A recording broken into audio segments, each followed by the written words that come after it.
everybody. Hi. Hello. Hello. I love this intro so much. Yeah. Much. Yeah. Yep, that's about right. I haven't seen it with the music yet. Yeah.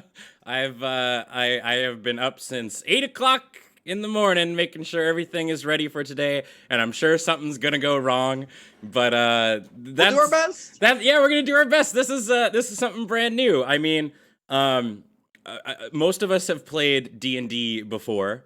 I haven't DM'd in a very long time, since probably like the start of 4th edition. And Funko, you haven't played D&D like at all, really, before. That's not true. I've played 3 hours. So... Yes, yeah. There's the little hint that we did, in fact, because so many people were like, if you're a new group and you're getting together, you should do a session 0. And we did that. And I'll be doing a little bit of a recap on that. But first, I just wanted to welcome everybody to a brand new show that is happening here on my channel. If you are from any of the other channels, Surge, TQ, Adam, or Funkos, how's it going? I am Bengineering. I have the pleasure of working with these folks on all kinds of things, and they're some of my favorite humans, and I was like, yo, why not monetize one more thing we do?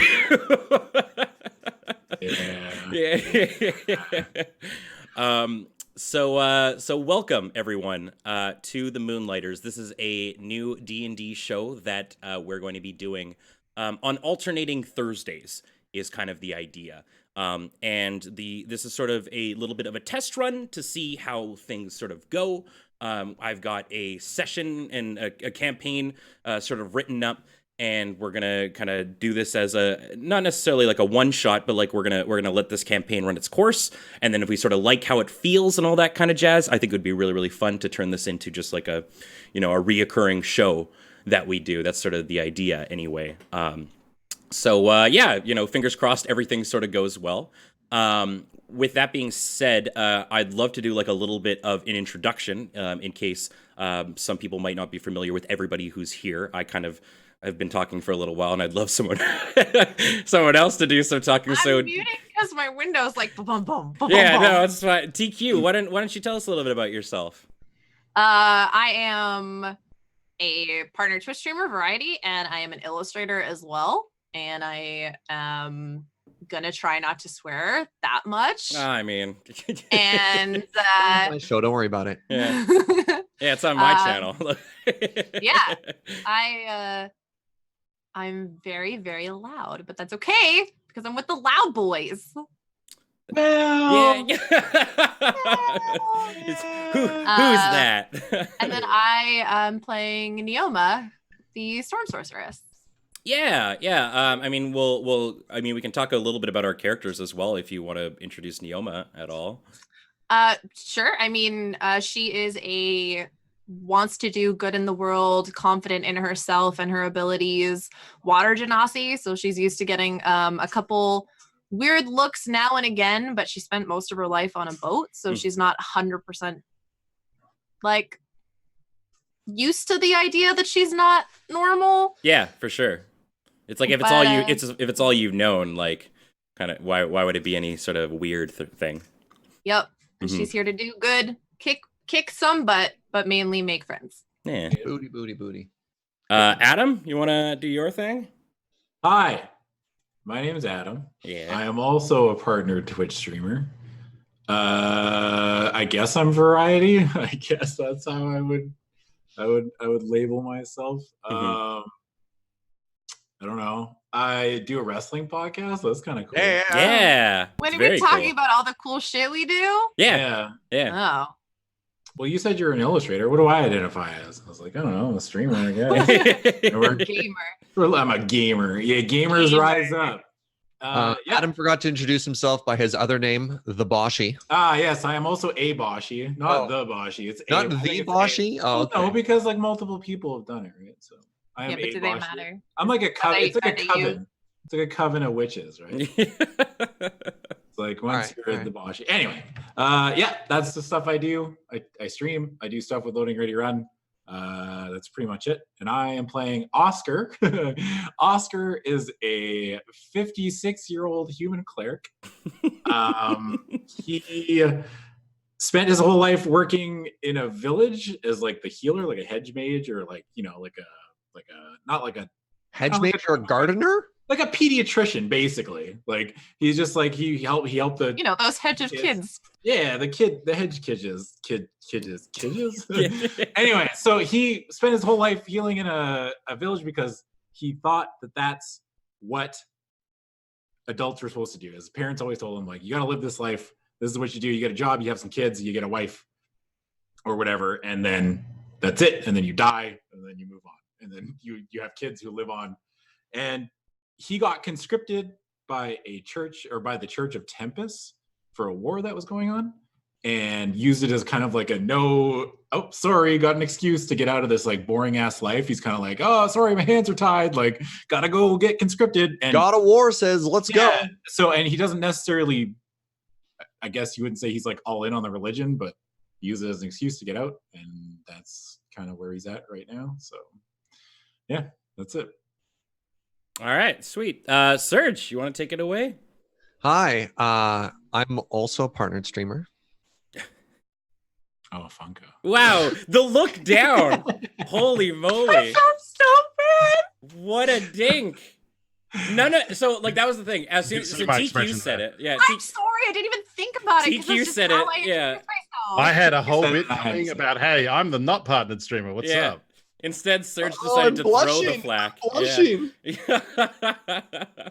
Hi, friends. I'm Serge. I work with these two over at Lonely Ready Run. I have the pleasure of being friends with everybody here, which I'm very, very excited about. You can find me at my own channel as well, mostly playing Minecraft, placing blocks and trying to make things look a little bit pretty. In this campaign, I'm playing Tully. Tully is a 16-year-old human who just wants to grow up to be the best adventurer ever. Growing up on the poor streets, not knowing who his family is or what his situation is or what, but he's heard that the biggest exit to no longer being bullied and to having a soft bed to sleep on is to be an adventurer. So he's going to do his best, and he's really read up on it and has a very good idea of what it takes to be an adventurer, he thinks. Yeah. he's kind of got that like shonen like anime hero thing going on. Yeah. I'm going to be the pirate king. Wait, what? The adventurer king. Yeah. the X king of X. Yeah. And last but not least, we got Funko. What's up, Funko? Hey, I'm definitely not a Twitch partner. That much has been established. But I am also a streamer on Twitch. I am a disembodied Australian voice, and you may know me from playing with, I think, at least everyone here on their stream at some point, as well as on one more over at Loading Ready Run. Yeah. And my stream, yeah. And I'm playing Magna the Dwarf, who is a fighter. He's also a smith. He loves fighting and he loves smithing. And he's as good at the business side of smithing as he is at the fighting part of fighting. So he's trying to apply his trade out in the world, and he wants his dream is to craft items and have them being used by heroes, not just hanging above a hearth gathering dust. So he set out into the world to make his mark and go adventuring along the way. Yeah. So we've got these are the heroes and their players, I'm very, very excited for this. This is, as I said, it's been a while since I've DM'd. Obviously, besides our little session 0 thing, which I think went all right. So a little bit about the campaign that we're playing. For those of you who are familiar with the pre-constructed modules for Dungeons and Dragons, you might be familiar with a older story that goes by the name of the Sunless Citadel, and that is kind of where I am drawing everything from. I've put little bits of like our own flair on it, but to sort of get wet my toes back into the field a little bit, I'm using a little bit of a constructed thing. So I'm very, very pumped for this. This is going to be a lot of fun, I think. So it's time to play some D&D, I guess. All right. So, oh, right, sorry. One little bit of business and whatnot. Number one, just like how we do at Dice Friends over on the Loading Ready Run channel, I'm going to be turning off my chat and whatnot, and then I will say hi to you friends at the end of it, but that way we can sort of focus on what's going on. And then the other thing is I noticed that a lot of bits and a lot of subs and all that jazz are coming on in. I will be reading all those at the end of the stream and saying thank you and stuff. But I also want to let you guys know that it's very, very important. It means a lot to me that my 4 friends here are here and doing this show with me and stuff. And I want to be able to compensate them for their time in some way. So I've basically said that any bits or anything that happen on the show, I am going to take that number and I am going to divvy it out amongst the friends and stuff like that. So you don't that's not a if you don't give bits they don't get paid sort of scenario, but think of it as like a tip kind of system, just as bits are. So if you feel like you've enjoyed the show or something like that, consider throwing some bits in there. But like this show is here for you to enjoy and stuff. That's why we're streaming it and whatnot. So never ever feel like you need to do anything like that. Cool. Okay. Cool. So without further ado, I will bring us over to the main overlay so that we can have all that kind of stuff going on and people can see what's going on. And I will say goodbye to the chat. Goodbye, chat. Goodbye, chat. Goodbye, Later. chat. Godspeed. See you later. Godspeed is Later, a good way of saying it. Sha-sha-sha. Adam, Be good. Alrighty. So, a little bit of a recap on what is the Moonlighters and who are these adventurers and all that kind of jazz. So in session 0, what basically went on is we learned that there was a posting made out for a new guild in the city of Neverwinter. Obviously, one of my favorite places for most campaigns and whatnot to take place in. And basically, this tavern that was once owned by a wizard who sort of he disappeared, to say the least, was purchased through maybe less than savory methods by a young goblin by the name of Rizagix. And Rizagix wanted to make her own guild. And so she dubbed it the Moonlighters because this is a group of people who by day sort of run a tavern and it's a business first and foremost. But how do you get like all the things for the business? Well, you got to do a little bit of adventuring to fill the in-betweens. And that's where the Moonlighter name sort of sprang from. And each of these 4 adventurers sort of saw this notice and were like, oh, hey, here's a way for me to, each had their different reason for it. And they came to the tryout day, which is what Session 0 was basically all about, and in which they had to go down into the cellar and clean the cellar of this tavern because it's still being put together and whatnot. And along their way, they were attacked by animated furniture. They met a talking rat. This was clearly once owned by a wizard. And when they finally got to the very, very basement, because there were a shocking amount of rooms, to say the least, in this place, they found the wizard trapped inside his study because he forgot the magical password to his door. And the wizard was not pleased, I guess, that people were here.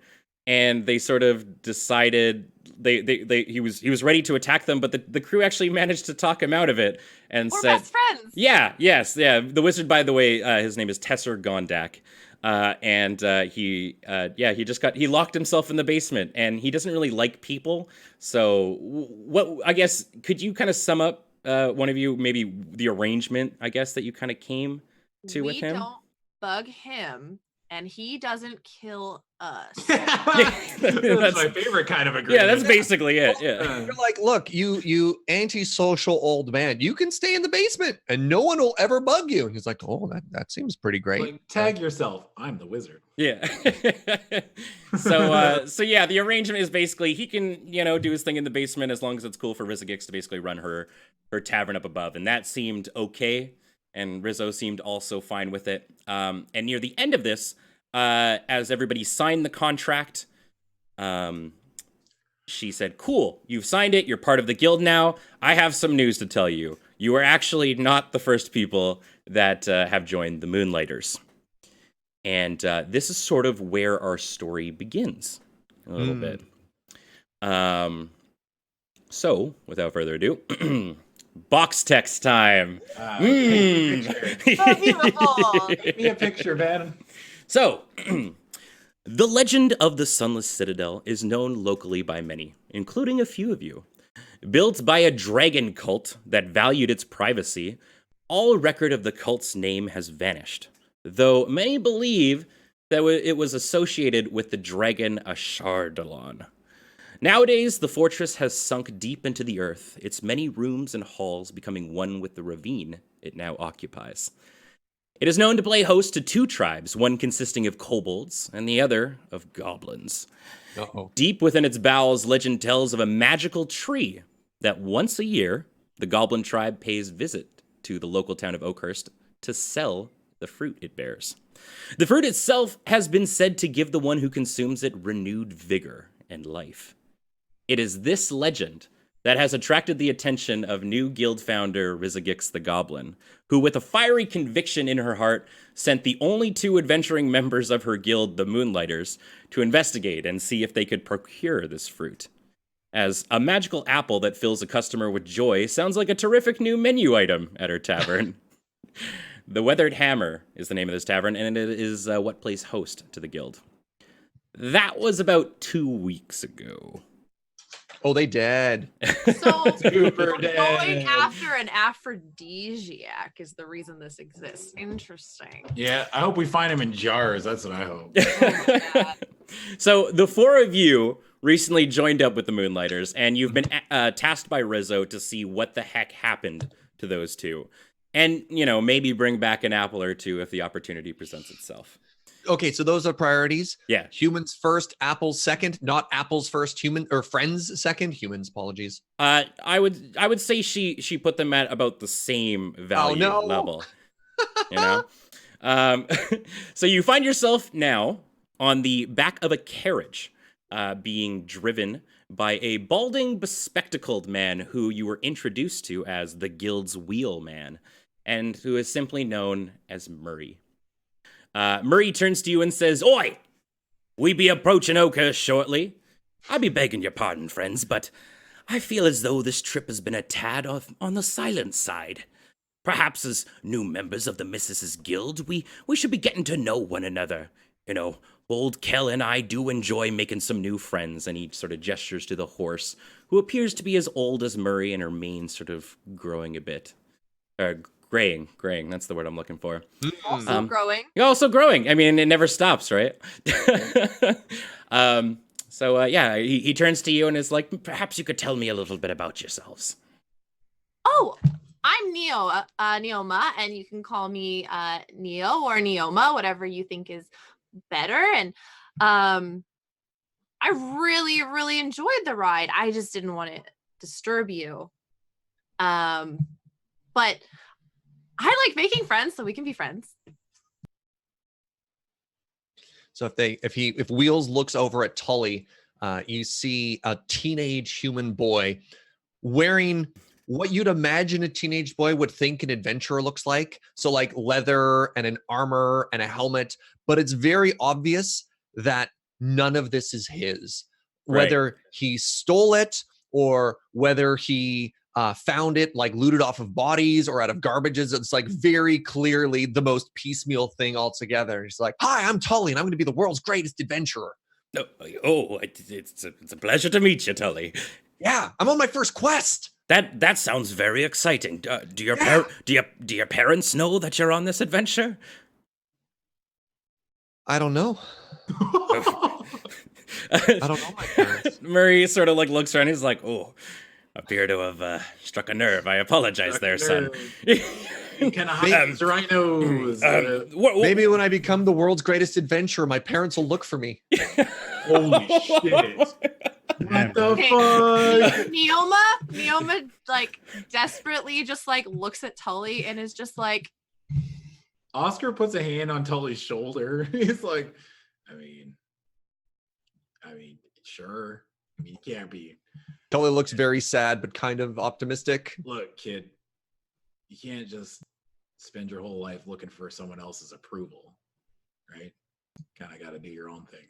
That's why I'm here, doing my own thing. That's why she's here, doing her own thing. Sorry, Adam, a little louder.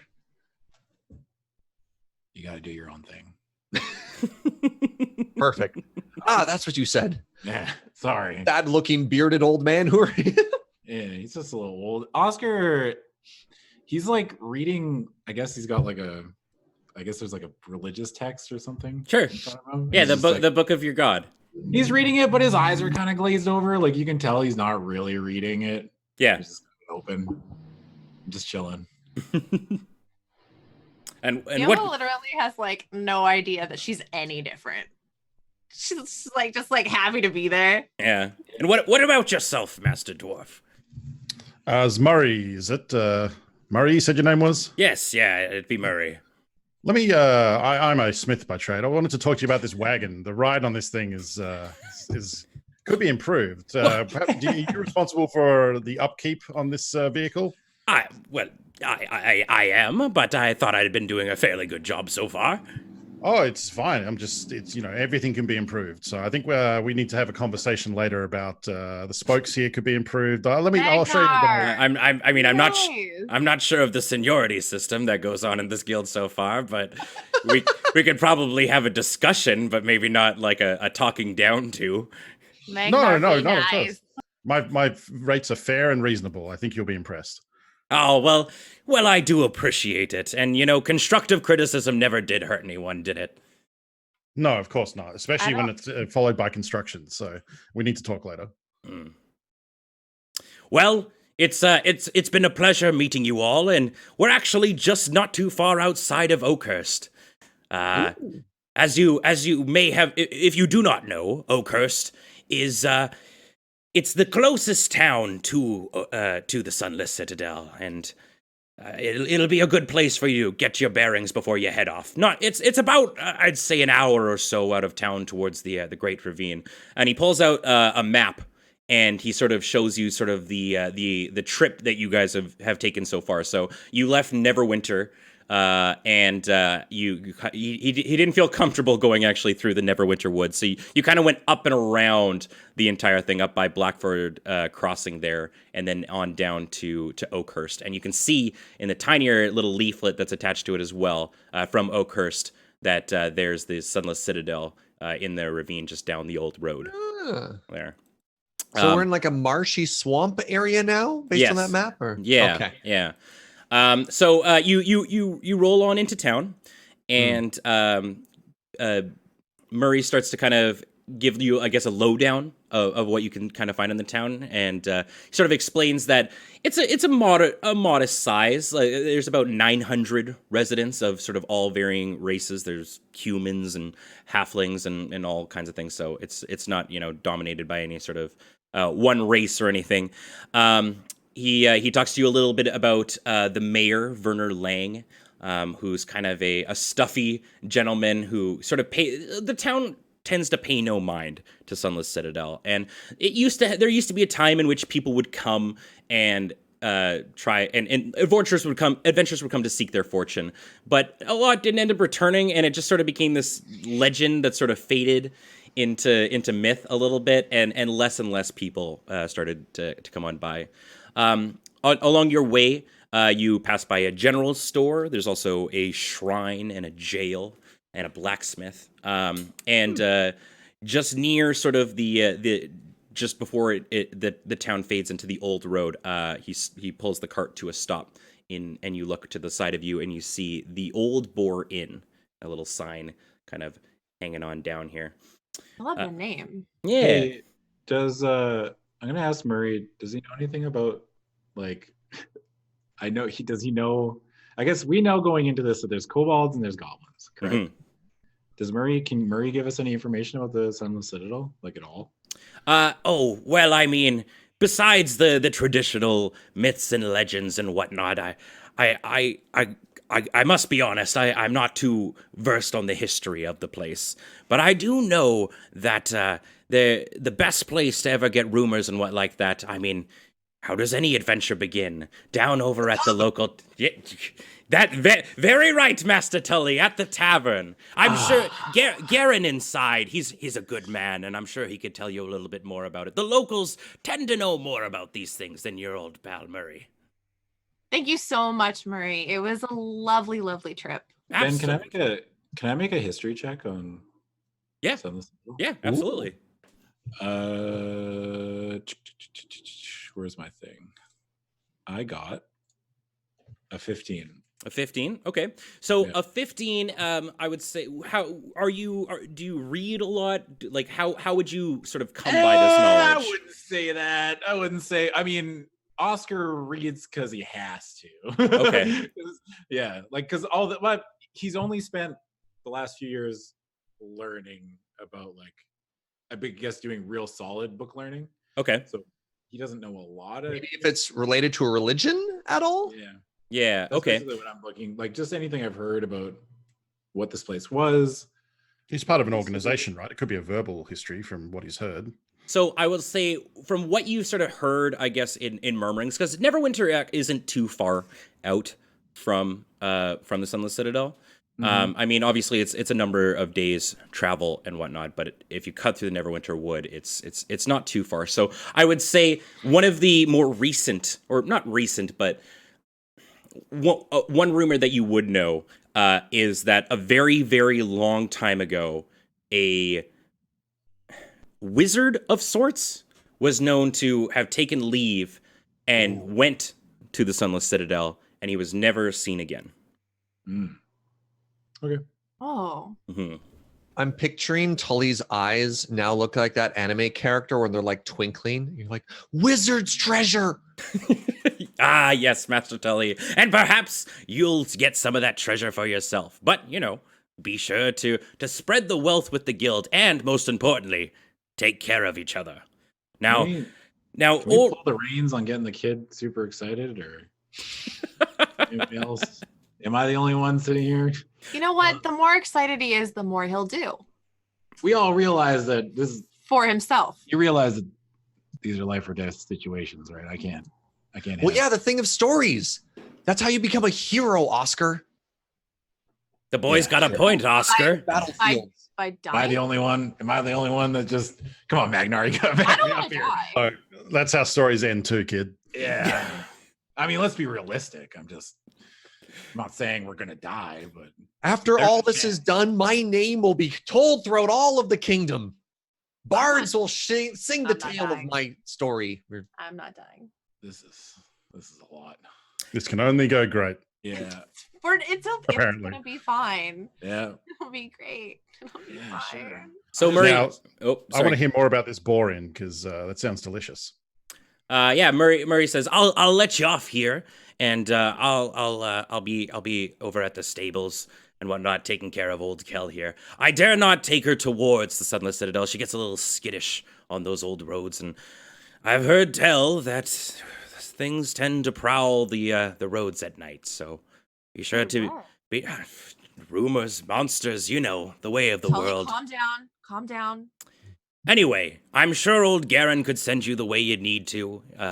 And I'll be here in town for when you return. And I know, he winks at you, that you'll all return. I got a feeling for these things, And with that, he lets you guys off, and Who did he say we had to talk to? I'm running this. Garen is the name of the innkeeper. And he You sort want of top lane? yeah, he sort of nods at you, and then saddles off with Kel towards the stables, which are kind of a little bit of ways from town there. This is called Oak Crest? Oakhurst. Oakhurst. Yeah. And you find yourself now in the near the old road that leads to the Sunless Citadel, and outside the Old Boar Inn. All right. I say we go get a couple drinks, not Tully, and some food. Definitely Tully. Yeah. I don't think. Okay, so I've read all about these adventures. You go in, somebody's going to cause a scene, there's going to be a pickpocket, but none of that matters. We talk to the innkeeper, and that's how we get the clue. I swear, please don't pickpocket anybody. No, there's going to be a pickpocket. We don't pickpocket people. We're the heroes. Okay. Okay. Also, I'm gonna- no alcohol for you, right? I'm 16. No, Yeah. no alcohol. Yeah, but in like medieval times, that's like you're like 54. Like, No, Like no 16 matter what is like- anyone says, life Tully, expectancy is like probably no 30 years old. alcohol. No Yeah. matter what anyone Oscar's- says, no alcohol. Oscar's a medical marvel at this point. Yeah, the scientists are gonna put me in a tube. They're like, "Wow, you still alive?" Like D&D years versus dog years, it's about the same. It's just like, wow, you're 14? You're Yeah. ancient. Yeah, I bet you there's 16-year-olds in there right now drinking, but you're not drinking. You're not drinking. You're not drinking. You are not drinking. Yeah. Okay. We All go right. into the inn. Opens God. door. Yeah. Walks straight to the bar. All right. So as you enter into the inn, you look around you, and it feels like what a traditional sort of small village inn would be. There's a lot of fur and different like trophies and whatnot on the walls. There's a couple of picnic bench style tables spread throughout. There appears to be a lone man in the back corner, sort of just strumming a lute a little bit. The tune, Music. the tune, you can't really pick out because he's definitely missing a it few Wonderwall? notes. It is not Wonderwall. It's more like Cute? if there's Wonderwall there, then this would be more like Wonder Fence kind of a thing. Like he's like not quite hitting all those notes quite correctly. Wonder Fence, yeah. Ah, yes. And Neoma, I would say he's not cute. Like he's how would I best describe this? Is he cute? Like, you know that dude that what's her name? Oh my god. Now I can't even remember. Okay. Picture. Never mind. There's a real man. Now I'm just Is gonna he fall cute like a wolf is cute, or cute like a hamster is cute? I would say cute like a wolf is cute, but like not.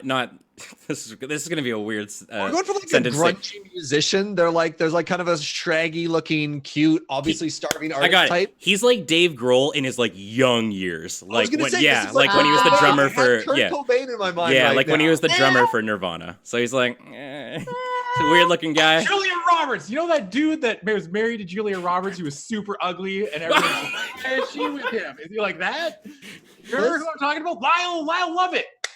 Is he Lyle Lovett? Who's Sure. Lyle Lovett? I don't know. I gotta It's- Google it's search Lyle this now. Lovett. Hold on, now Lyle we're Lovett. stopping this. Oh, Lyle Lovett. I want a drink. Oh.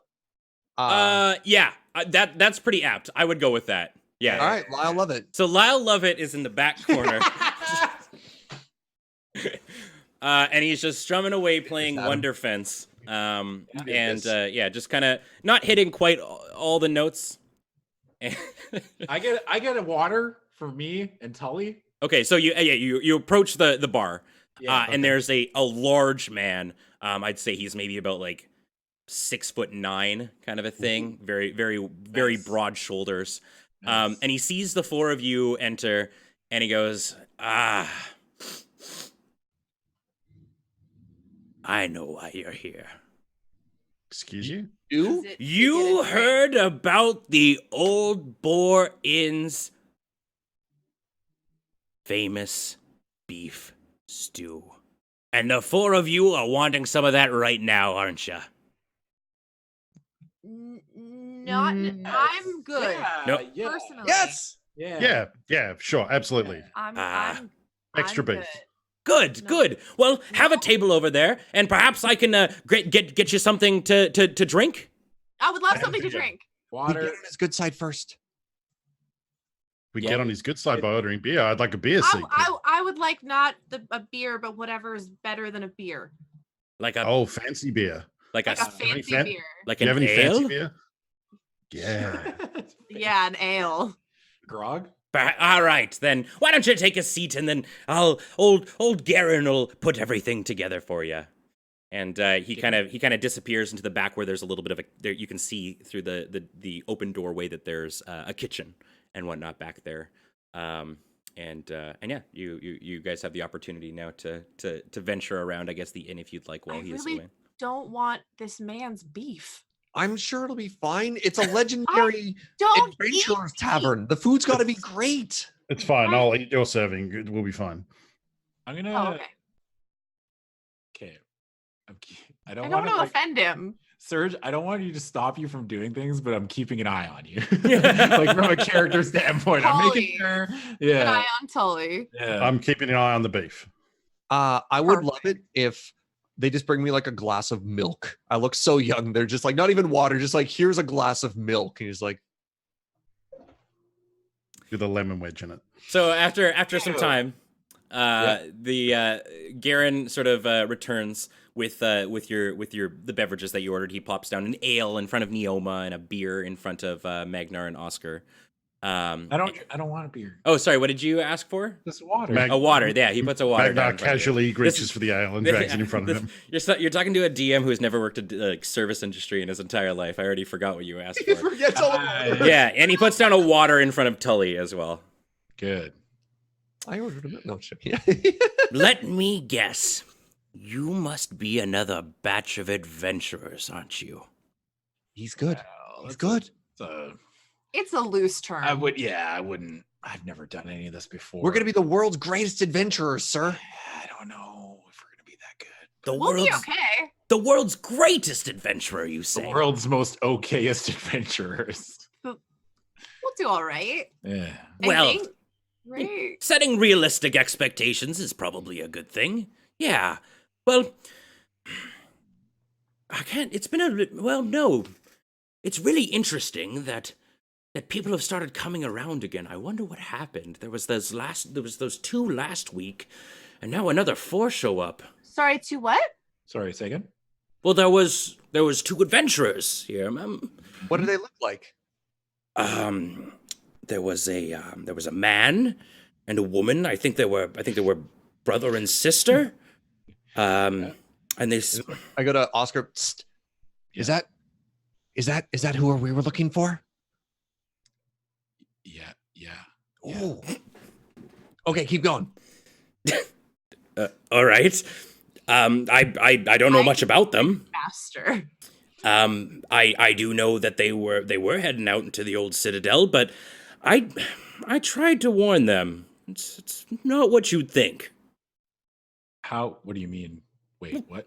Well, I mean, I'm sorry, start over. You seem like a really good storyteller. So why don't you tell us all about these things that have been going on? well, you've got a discerning eye. What was your name, Mrs.? Oh, I'm Neoma. Neoma. You'll remember me. You're a lovely shade of blue, lass. Now, perhaps I should tell it as a tale. Lyle, could you play me the background to this tune? And Lyle goes, yeah. And he like does like broom. And Garen sort of like stands up on a like puts one foot on So exciting. on a stool, kind of like Captain Morgan style. I now care. Yeah, and he goes, "It was a day like any other. I woke up, took my morning deuce, had some breakfast. Hold up. They say Wait. deuce in favor. Let him keep going. Let him keep going. All right. Whoa, He started whoa. At the very start of his day. All right, skip all the personal stuff. Hey, it was just getting good. Okay, sorry. I got into the inn, and I opened up, and it was rather slow, unfortunately. I mean, it was soup Sunday. And I don't actually... It was soup day. I don't know if Sunday exists in this universe. It was soup day. And, well, two discerning individuals walked in, and I was not prepared to see such heavily armed people in my tavern. I said, "Whoa now! You've got a sword on your back. Can't be carrying one of those in my inn?" The man looked at me, and he said, "My bad." And he put down the sword by the door. They took a seat, and so I brought them a couple of waters, and I said, "Well, I don't think I've seen you around here in Oakhurst before. Perhaps, what brings you to town?" And they both exchanged glances back and forth to one another. They seemed awfully uneasy, I have to say. And with that, like, Lyle goes like boo-doo-doo-doo on the guitar in the back. And Gannon goes, "Thank you, Lyle. And then the man looked up at me and said, "Well, we're going to the Sunless Citadel." And I said, "The Sunless Citadel?" And the woman said, "Yes, the Sunless Citadel." And I said, "The Sunless Citadel?" And the man said, "Yeah." Oh my god. And so, and so, I warned them that no one's gone there and come back in years. And they said, "Well, I got a feeling that it'll be okay." And I said, "All right, well, it's not my business to tell people what they can and can't do." And they ate and they went on their way.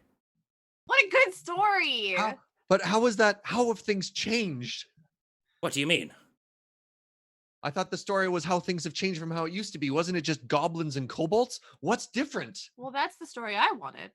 Well, it's just that no one's gone to the Sunless Citadel in so long, and suddenly now in the past month we've had 2 batches of adventurers come through. I'm So that's wondering. the first batch. And we're the second? Yes. I'm just clarifying. What if he meant 2? Well, what if you had meant 2 and on top of us? Yeah. Fair. It's fair. You're It's right. fair. I should have been more specific. Yeah. What if there was Apologies. a What if there was a But yes, you are the second batch of adventurers to come in a month's period of time. It's shocking to me as a barkeep. I'm gonna go check on your beef. And he he puts the stool back and he walks away. don't want the beat? Oh, Garen is such a great storyteller. I hope when I become super famous, people like Garen tell the story of my adventures. Like the time that we took down the Sunless Citadel as the second ever adventurer group in a month. So speaking of the Sunless Citadel, Yeah, The Sunless Citadel? how do Sorry, we? Sunless Citadel? it is the Sunless Citadel? Citadel. The Sunless Citadel. Sunless Citadel. Oh, Sunless Citadel. Lagos, the Sunless Citadel. Yeah, I love it. How exactly do we plan on getting there? Well, we're gonna walk probably. Yeah. Look, You- I'm gonna level with everybody here. I've never been on an adventure before. Me neither. Yeah. I've Okay. been on a type of adventure. This is how you get started, though. It's fine. We'll bond. We'll forge ourselves in fire and ice, right, Magnar? That's how So- forging works, right? Yep, nailed it.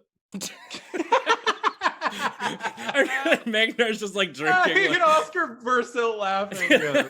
Yep. Yes, I am literally doing what Neoma does. There's Yeah, I mean, Garen was the person we're supposed to talk to, but it looks like he's not telling us much. maybe we're not asking the right question. Oh, what's the right What do you question? mean? It's not a I mean, how riddle. about we could start with Like- which way did they go? Yeah. Well, they went to the Sunless Citadel. The Sunless Sunless Citadel. They went to the Sunless Citadel. Sunless Citadel. Yeah, they went to the Sunless Citadel. That's I mean, all that's know. okay. How big is the where- Citadel? Can we see it from the village? Oh, that's yeah. We don't know. We don't even know where it is. Okay. First That's what question I'm for asking. Garen. I don't know where this is. So- Where is the Sunless Citadel? So general knowledge for you four.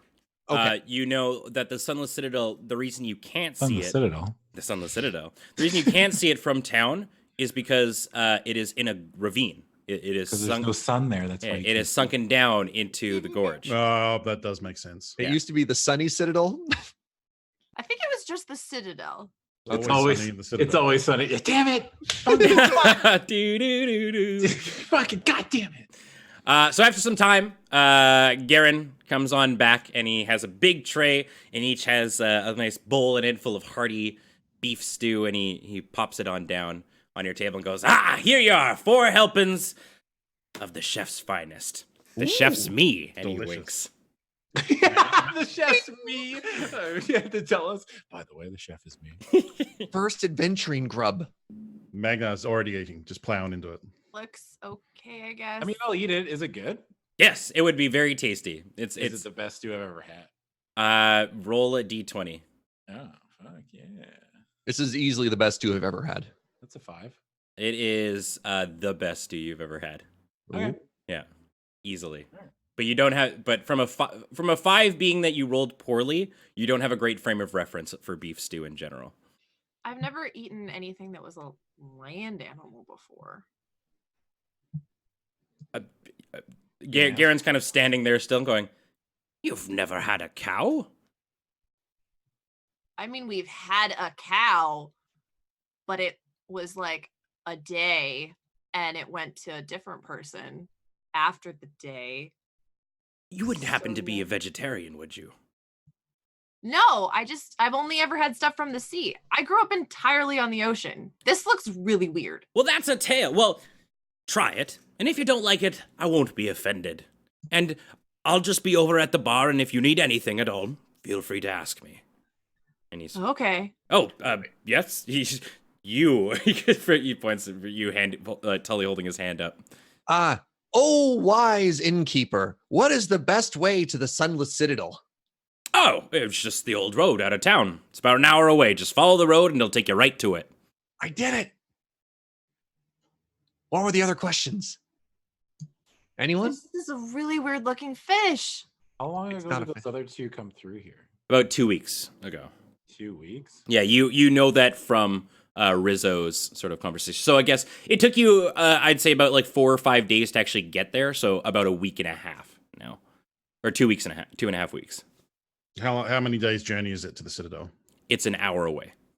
It's Oh, about 7. It's like How 7. should we spend Yeah. the night at the pub and then go in the morning? Currently outside, it is time wise. I'd say it's about like late afternoon. The morning it is. We could just go now. We could I just mean, go we can now. just go now. Like I'm done eating. Once I finish off Neoma's bowl, we're good to go. We could go for an I adventure. mean, I want to try it. Oh, it's gone. Okay. Yeah. Yeah, it's gone. Oh. Tried it.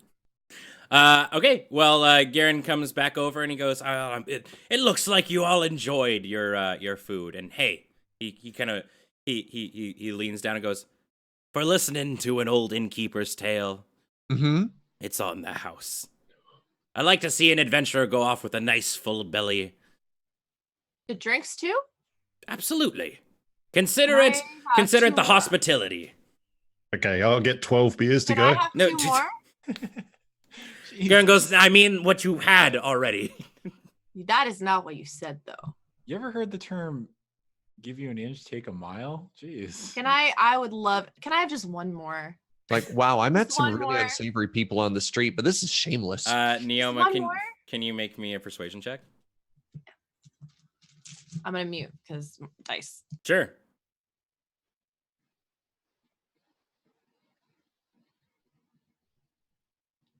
He looks at you for a while 24. and he goes, "All right." And can I get anybody one last beverage? I'm good. Yes. What can I get you, Master Dwarf? Let's run it back. Let's go another stein of beer, please. Son, what about you? I'm okay, sir. All right. He then goes back to the bar, pulls another 2 steins, pops them down in front of you, and goes, "I wish you the best of luck in your adventure." And he heads on Wow. back to the kitchen. No, Magnar sculls the beer and slams it back down and then walks out. Oscar should speak up because it's hard to hear him. It's still very, very hard to hear Oscar. Said thanks. Yeah. Oh, There we it go. cut out. Thanks, I can Oh. hear. Okay. Yeah, I literally couldn't hear anything you were saying. I thought you had muted it, so I was like trying to like Yeah. slyly tell you that you muted your microphone. No, I didn't mute it. I thought you Oscar, you're speaking in tongues again. Oh no. All right. So yeah, it's the sun is starting to set a little bit. As you guys kind of walk out of the tavern, and as he said, just to literally to the this I guess to the right of you and heading on southwest is the road, the old road that leads to the Sunless Citadel. So you're all a lot more experienced than me. Why are we heading out at night? I thought that's when danger and supernatural things happened. Yeah, that makes it more interesting. Oh, Hey, Better for sneaking. I've never done this either, Really and I just sneaky. thought we wanted to get. I thought we just wanted to get the show on the road. I didn't. that works too. No, there are generally more dangerous things out at night. That's okay. I mean, I have to overcome mistake. every trial before me in order to become the adventuring king. So this is We have an actual literal child with us. Why are we? How about we go in the morning? Well, I did just slam 2 beers, so I'm kind of ready for sleep now. I mean, I'm ready to go, I but think I guess it's not the should worst take the thing to hang day. out. Just to hang out, just relax a little bit, and Can then we'll go in the before morning. bed, can I make any friends at the bar? Are there any like interesting? So we head looking back to the inn and we're girls? like, hey Garen, actually we're gonna do it in the morning. I will say this isn't like an inn that it's more of like a bar kind of thing, so it doesn't have anywhere to keep. Well, it's like- not a tavern. No, I don't even sorry. care. I don't care that there is nowhere to sleep. I don't care about asking. I'm just like, okay, but like more drinks. How's everybody doing? Garen goes, adventure already done. Well, all right, but without seeming like too much of an inconsiderate innkeep, these ones you do have to pay for. Oh, really? Yes. Oh, I didn't understand. Do you think it'd be okay if just like maybe one more? I don't have that much money. We just sold him on one for the road and then immediately came back in the door. Like, yeah, what about one more, but not for the We had road? such a good time. I'm just wondering. make a persuasion check. If there's justice in the world. Is that a good face? 11? Oh, The man looks at you and he goes, I can't. I have a business to run, miss. Oh, you know what? It's okay. It was worth the try. And then I scooch down the bar to the next like person that looks relatively interested in possibly me and try to get them to buy me a drink. They're at the far end of the bar. There appears to be a man who looks to be maybe in his 20s, early 20s or so. And he's got tousled brown hair and a very scruffy beard. And he's just sort of keeping to himself and sipping a glass of what looks kind of like a wine, but it's probably more like a cider. And he's scrawling something into a notebook as you approach him. So I slide over and I go, "Hey, that's a cool book." It's my journal. Oh, sorry, I didn't mean to intrude. You just look so interesting. I'm Like you'd have stories to tell. a pig farmer's son. I don't have much Maybe- to tell. Maybe you just haven't found the stories yet. Well, what Do you want your what- first story? and the man sort of the man sort of like starts to blush like beet red, and he goes, You could start one by buying me a drink. the man like slams his drink and like slams down like a couple coins on the bar and picks up his journal, goes, thank you very much, Garen, and he like hoofs it out of the tavern and just like leaves instantly. Well, that's new. Mr. Garen, Yes, boy. where would a party of able-bodied adventurers sleep in this city if we wanted beds? Well, I I'll like be- that you clarified the beds. I did end up on the road one night. I'll be frank. We used to have rooms and whatnot in the tavern or in the bar, but they were mainly just like for when a family member of mine would come by. I only have really a single room and a single bed. So there's nowhere to stay in the entire village? Wait, there's Well, no. we don't really get people coming through all that often. I suppose you could always stay in the stables. Been I about a I week mean- since I last slept in a stable. That's not too bad. I I'm used to guess. I mean, sleeping we don't have anywhere else to stay, I guess. Yeah, I'm not. I was fine. I mean, one of you could Magnar have. pulls out his coin pouch and starts jingling and go, we're happy to pay. Like, there must be somewhere. I suppose Whatever. I could bring you home, and the kids could the kids could stay in me and the missus's room, and then we'd have two beds open at our house. Can we just sleep in the stable? I don't want to do I don't want to go to someone's house. I don't really want to. Well, I don't. Impose. Yeah, I don't want to impose. Stables If we are sleep fine. in the stable, we can get going early in the morning. We appreciate the generosity, but yeah, this'll toughen our adventuring spirit. Well, all right. I mean, Costs you nothing to stay in there, and I do apologize. We've been trying to be more accommodating to tourists, but we're a small farming village. We don't get many travelers these days. You at least have fresh hay? I imagine there's some in the stacks. Yes, absolutely. Okay. Well, I mean, we'll pay you a little bit for letting us sleep here. No, you're sleeping on a bunch of hay and on the ground. I won't accept any money for something like that.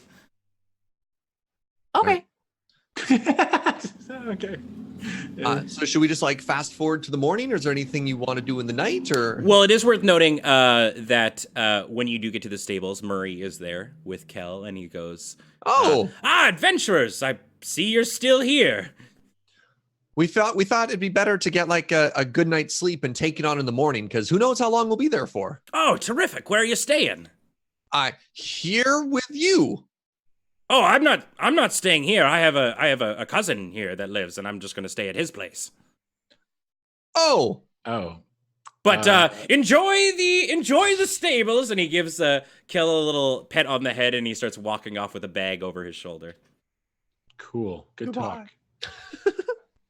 Magna falls down in the hay drunk and falls Can I asleep. pet Kel if Kel is here? Yeah. Okay, I want to pet Kel. Kel accepts the pets very, very nicely, and she sort of whinnies and nuzzles you a little bit. Okay. Can I sleep with Kel? Well, I mean, Kel just sort of like Can I, stands up as she Can I sleeps. curl up around the hoof? That seems like a terrible idea. You're gonna get killed by a horse in your sleep. You can absolutely do that. Okay. What if it, Yep. Oh. I immediately regret this decision. And it's too late. You already said. There's no taking it back. No. It wasn't in character. You said Yep. that. You're going to find out later tonight why that's a bad decision. Is I Neoma just sleeping really- around the horse's feet? No, I moved because Okay, these good. big dogs, I heard them. Yeah, Adam got to it before I was going to. to. Probably shouldn't sleep. All right, so you sleep, and during the night, now the stables are a little bit of a ways from the inn, so you don't really hear anything, but you do very early in the morning. I would say, like, if we're using time here, it would be like 5 a.m. Is that dawn, like sunrise? Dawn. Oh yeah. You hear a rooster crowing, and you kind of, for those of you who sort of wake up to that, would notice that people are already out and about doing their thing, because this is a farming village, and they are up at the crack of dawn, like starting to get their day done. My people. I understand hard work. Mm-hmm. I just don't like doing it. Should we head to the inn for breakfast and then go on our adventure? Adventure? Yeah, we should. Oh, Yeah, so probably do sleepy. that. Sorry, go I'm ahead. hungry. All right, so you I guess you head on over into the inn, or the tavern, or the bar, I guess. And Garen is already there. He's sort of like scratching some sleep out of his eyes as you guys come through the door, and he goes, "I just opened. Good morning, friends. Morning. I didn't expect you to be up so early." Well, Tully was awake, and when Tully's awake, everyone's awake. Yeah. Well, he kind of looks at Tully, and he's like, I do understand that. I've got a 12-year-old myself, and he's a rambunctious one. He thinks you're 12. You're 12. I'll have you know I'm 16 this year. Yeah. Oh, I meant no offense, son. You're 15? You're 15. I thought you were 16. You're a child. Why are you on an adventure? You're gonna fucking die. The hell, I don't even man? think I could. What? Isn't there like a minimum age? Isn't there like a fucking? That's what I'm thinking. Is there a minimum age to be an adventurer? Like getting a. I don't know. Not really. Hey, Rissa Grix accepted me. That means I'm just as entitled to be here as you three. Do you tell her that you were going to be 16 or 16? She didn't ask. She didn't ask. You know what? This will be fine. I need food. It'll be fine. It'll be fine. Great. It's fine. So The kid's gonna get eaten by an owl bear, and You we're know gonna have what? to live with that guilt for the rest of our lives. We won't let it it'll be fine. We are strong individuals. I have magic I can use if necessary. We will be okay. All right. all right, so you as you kind of enter the inn and you sit on down, and Garen welcomes you. He just straight away brings you over the breakfast, which is all that there really is. And there are also other people. Is there more stew from last night too, or is it just a different breakfast? No, this is just the breakfast, which is just some eggs, some bacon, and then a cup of what looks to be a warm brown liquid, which is obviously coffee. I've had eggs before. And he also he gives everybody coffee except for Tully, and he pops down an orange sort of liquid in a small plastic cup. And everyone else you won, Tully. No, you won. That means you win. Yeah. And everyone else around you you can see different farming folk and whatnot also kind of having their breakfast, and they look at you a little bit, but also they don't really stare. I would definitely say that they make prolonged looks at Neoma. Not really any of them have seen, a Ganassi before, and even knowing what a Ganassi is. But they just sort of shake it off as being like, city folk kind of a thing, But to them, you might just be a human that painted yourself blue or something like that, and they just go, it's not for me to know. They're right, it's not. Chill. Your breakfast is served. I eat my breakfast, DM. I eat the eggs. DM, and I do that. Only the eggs. Okay. DM, I do that. I do that. Mm-hmm. All right. Well, he brings on over the bill and says, that'll be 10 silver for the lot of you. What the fuck? Do you do split billing? That's Can we split the bill? expensive. Can you split the bill? He kind of looks at you and he goes, you all got the same meal. But I only ate the eggs. Not because it wasn't good, just because I only knew what the eggs were. I'll kick in a silver for hers because I ate the rest of it. Thank you, Magnar. You're so nice. All right. We'll just say each of you pay. Let's say each of you pays 3, and Magnar pays the extra 1 silver for Neoma. Wait, whoa. We check. Oh, wait, there's less. Okay, yeah, I can't do math. Magnar, the business. Wait a second. 2 + 2 is 5. You can't. I can't divide it by 4. An adventuring party. Everyone has to pay their fair share. Why? I didn't realize that I had put a puzzle in the way of a bill being split in 4 of you. Millennials, am I right? Fuck. Everybody subtract 3 from their All right. character sheets. Magnar subtracts 4. Oh, all together. Oh, I thought it was each. Oh my No, it was the together bill. goodness. What is an Silver and a electrum? gold Last piece? time I played this game, I never saw what an electrum was. Electrum. I mean, so you can do copper if you absolutely all want to pay the exact amount. No, we're fine. Is Okay. electrum between silver and gold? Wow. Okay. Mm, I don't even know. We're not going to use Electrum at all. Don't even worry about it. All right. I don't know if anybody uses Electrum in any silver, sort of and gold. Dungeons and Nobody Dragons does. campaign. Yeah. No. All right. So Sweaty people maybe, but no. Garen sort of groans as you guys finally hand him the money, and he starts cleaning up after you and goes into the back of the kitchen. All right. Well, I guess we have to. I guess we gotta do a thing. Adventure, adventure, adventure, adventure, adventure. And I just like run out the door. Adventure! Oh my god. Okay. What are you guys waiting for? You know he's gonna die out there, right? You know what? I'm thinking it might not be the worst thing. I mean, he's just a kid. He'll calm down. I'm sure once he realizes that it's freaking a nightmare out there, He's he'll gonna be. get, he's gonna get fine. stabbed in the leg, and we're gonna It'll have to be- listen to him. He'll be. You don't know that. I'll stab him in the leg. We'll find out. I'm not gonna. Do that. All right. I would never do that. PQ, she's like, I'll stab a kid. I'll do it right now. Watch I me. would never stab a kid. What do you think I am? Some kind of fucking coward? Like, I'll fucking stab No. him. I would never stab a kid. So you guys are all leaving on your adventure. Yeah, Magnar, that's- are you Yep, good? let's Yeah. do it. All right. So you guys head out on the town, and like I said, the old road is literally right beside the tavern or the bar. And as you look out, it kind of stretches out into a dusty sort of plain. There's like little tufts of like dead vegetation and whatnot, but it's not exactly a lovely walk. The old road is not the Ashen Plain is not a lovely place. Just scream out, I check for traps.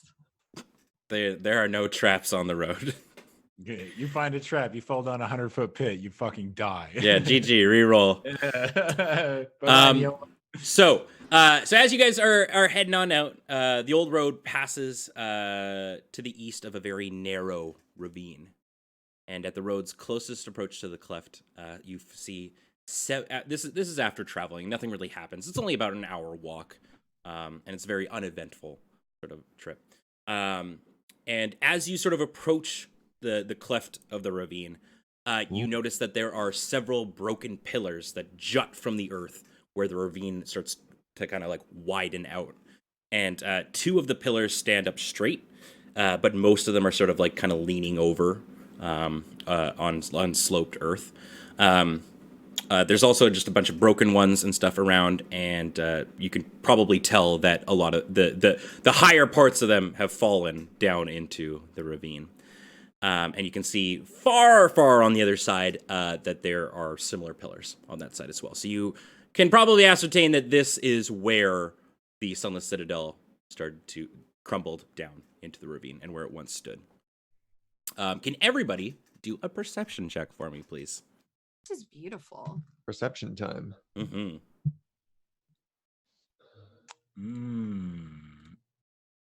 I got a 7. Okay. 16.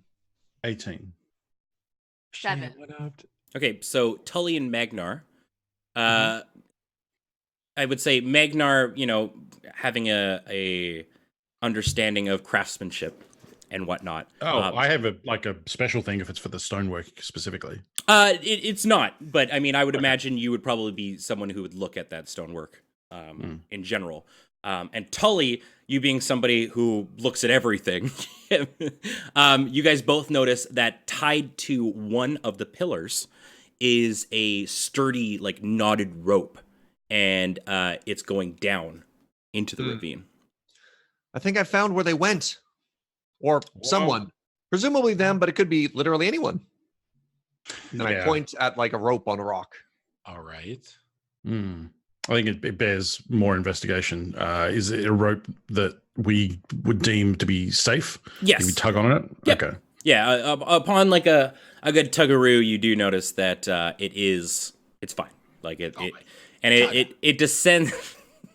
Yeah, I got him. I would say upon sort of like looking down, you can ascertain that it's about a 50-foot. You can see at least one sort of outcropping ledge where the rope ends, and it's about 50 feet down. Okay. Is this like a shortcut or the way? Like, is there another way we go down, or is it this is the rope? Everybody do an investigation check. Ooh. Investigation. 9. I also got 9. I got a 6. 7. Nice. Oh yeah. As far as you can tell, this is the only way down. All right. The safest Looks way like down. This looks like the only way down, everyone. Absolutely. The only Okay, way. so now I feel like I'm the most heavily armored. It probably isn't great for me to go first on this rope. Oh, But sure if you it's go not. first, what if there's danger at the bottom? I That's true, recognize you are that. the toughest. Okay. I am, but I'm also the heaviest. So Oh. No, No, Tully's we not are going not first. sending the No, child first. No. just saying. It's fine. I'll go first. I'm I'll lighter go than first. probably all I'm of not- you. I'm lighter than you. So Look, the first point was probably correct. There could be danger down there. I'll go first. But you just okay. Magnar's so brave. That's it. I'll call you Magnar the Brave. So when they sing the tale of us, that's what they'll call you. I'm leaving down this rope, and then I Okay. climb down the rope. that is All right.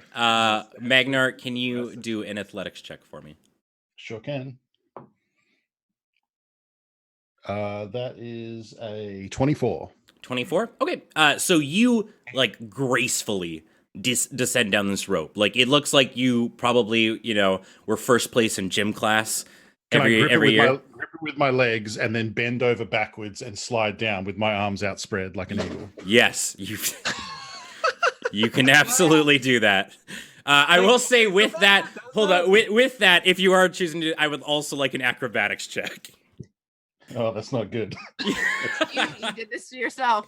You had to be cool. You don't have to do it. I'm giving you the option to not do 14. that. 14. That's pretty good. That's So- pretty good. You Mixed with your, athletics and your acrobatics, you kind of do it. But so I would say like you do exactly what you described, but it's very Okay. shaky, and like you can kind of like you it's a chicken, not an eagle. Yeah, well, it's more like as you're going down Like a at dodo. certain points, you sort of like freak out, like you're kind of going too fast, so you kind of go like you're like what? Hold on, like in front of the camera, like you're like duh, and then like slower because like you gripped a bit too tight, and then and you it's like a first person trying to like drive a car for the first time. They go too hard on the gas and then they let up a little bit. And then from the bottom you hear, rope burn. Yeah.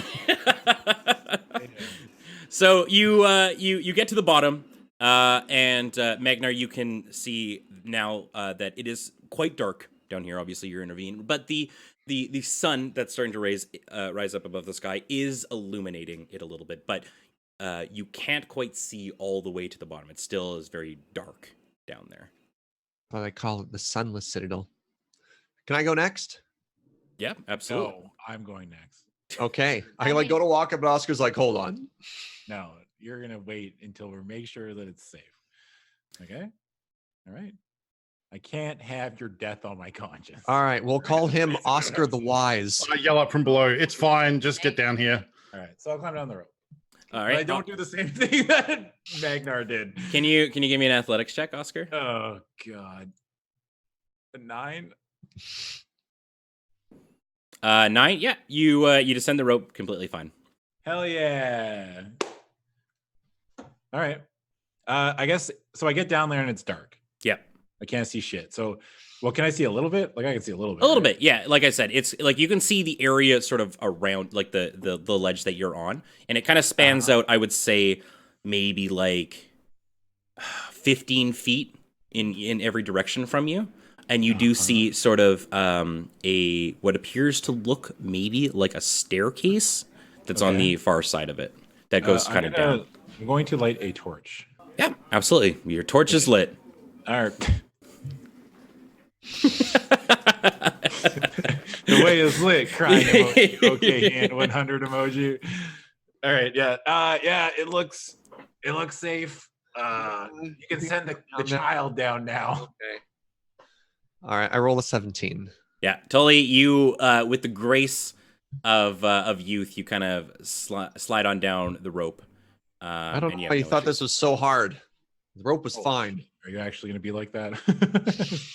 Hear the bickering from down in the hole and almost don't want to go. Like I'm seriously debating. That was easy. It's like, really? You're going to be like that? The attitude that you're going to give us? Trying to prove that I can be here too. Yes, yes. Well, you're here, right? We can't send you back. It's not like we can trade you in. Jesus Christ, Oscar. Isn't he an orphan? Like, Well, that kind of feels like being traded in. I'm just saying. yeah, but we can't trade him in, Don't is what I'm hurt his saying. feelings. Hey, you've got to climb down if you're going to participate in this. Yeah, I'm you're. yelling. I'm yelling. No, you cannot. Don't pick on him. Yeah. no way you Don't can pick on the kid. Just get down here. Okay, I climbed down the rope. All right, athletics check, please.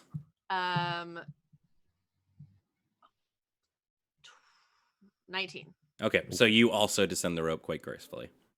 Probably, Okay. I assume, from your knowledge of like climbing on the ships and stuff. Yeah. You say that, Neoma? Or you're like, do I know you used to be on ships? Do you like? I've only mentioned like being on water most of my life, but I haven't really mentioned why I was on a ship. Like that, so you don't really know. Like Okay, but I know you were on ships. you knew that I So lived. if I have like, questions on about water. ships, is So what you- I'm saying. You would probably direct them at me. All right. Cool. So you guys are all on this ledge, and this sandy ledge sort of overlooks a subterranean gulf of darkness that is sort of to the west of you from where you're standing. And the ledge is quite wide, but it's rough, and there's like sand and rocky debris, and there appear to be like small animal bones kind Oh, of cool. littered amongst it. Anything that fell off the edge. And you notice, as Oscar did, and when he came down and lit the torch, that there seems to be like a rough hewn like stairwell that zigs and zags down the side of the ledge that descends into the darkness. I need to pick up an animal bone just to have, just in case. I don't think I'll ever need one. Who's to say? I just pocket like a teeny one. Okay. All right. Yeah, you pick up a bone. It's a small. You can't really determine it. I don't know. Like, are you well versed in animal bones? No, not necessarily. Okay. What at random? I would say this looks very similar to like, maybe like, for Hollow? us, like what a chicken bone would sort of look like. So they're Perfect. hollow. Mm-hmm. Yes. I try and do an investigation check to see if I can. I mean, if there's only one staircase out, obviously it went that way. But I want to do an investigation check to see if I could what happened to the people we're looking for. And Sure. I rolled a 12. Wait, rolled footprints or plus whatever? 2 bonus. I get a 14. You got a 14. Okay.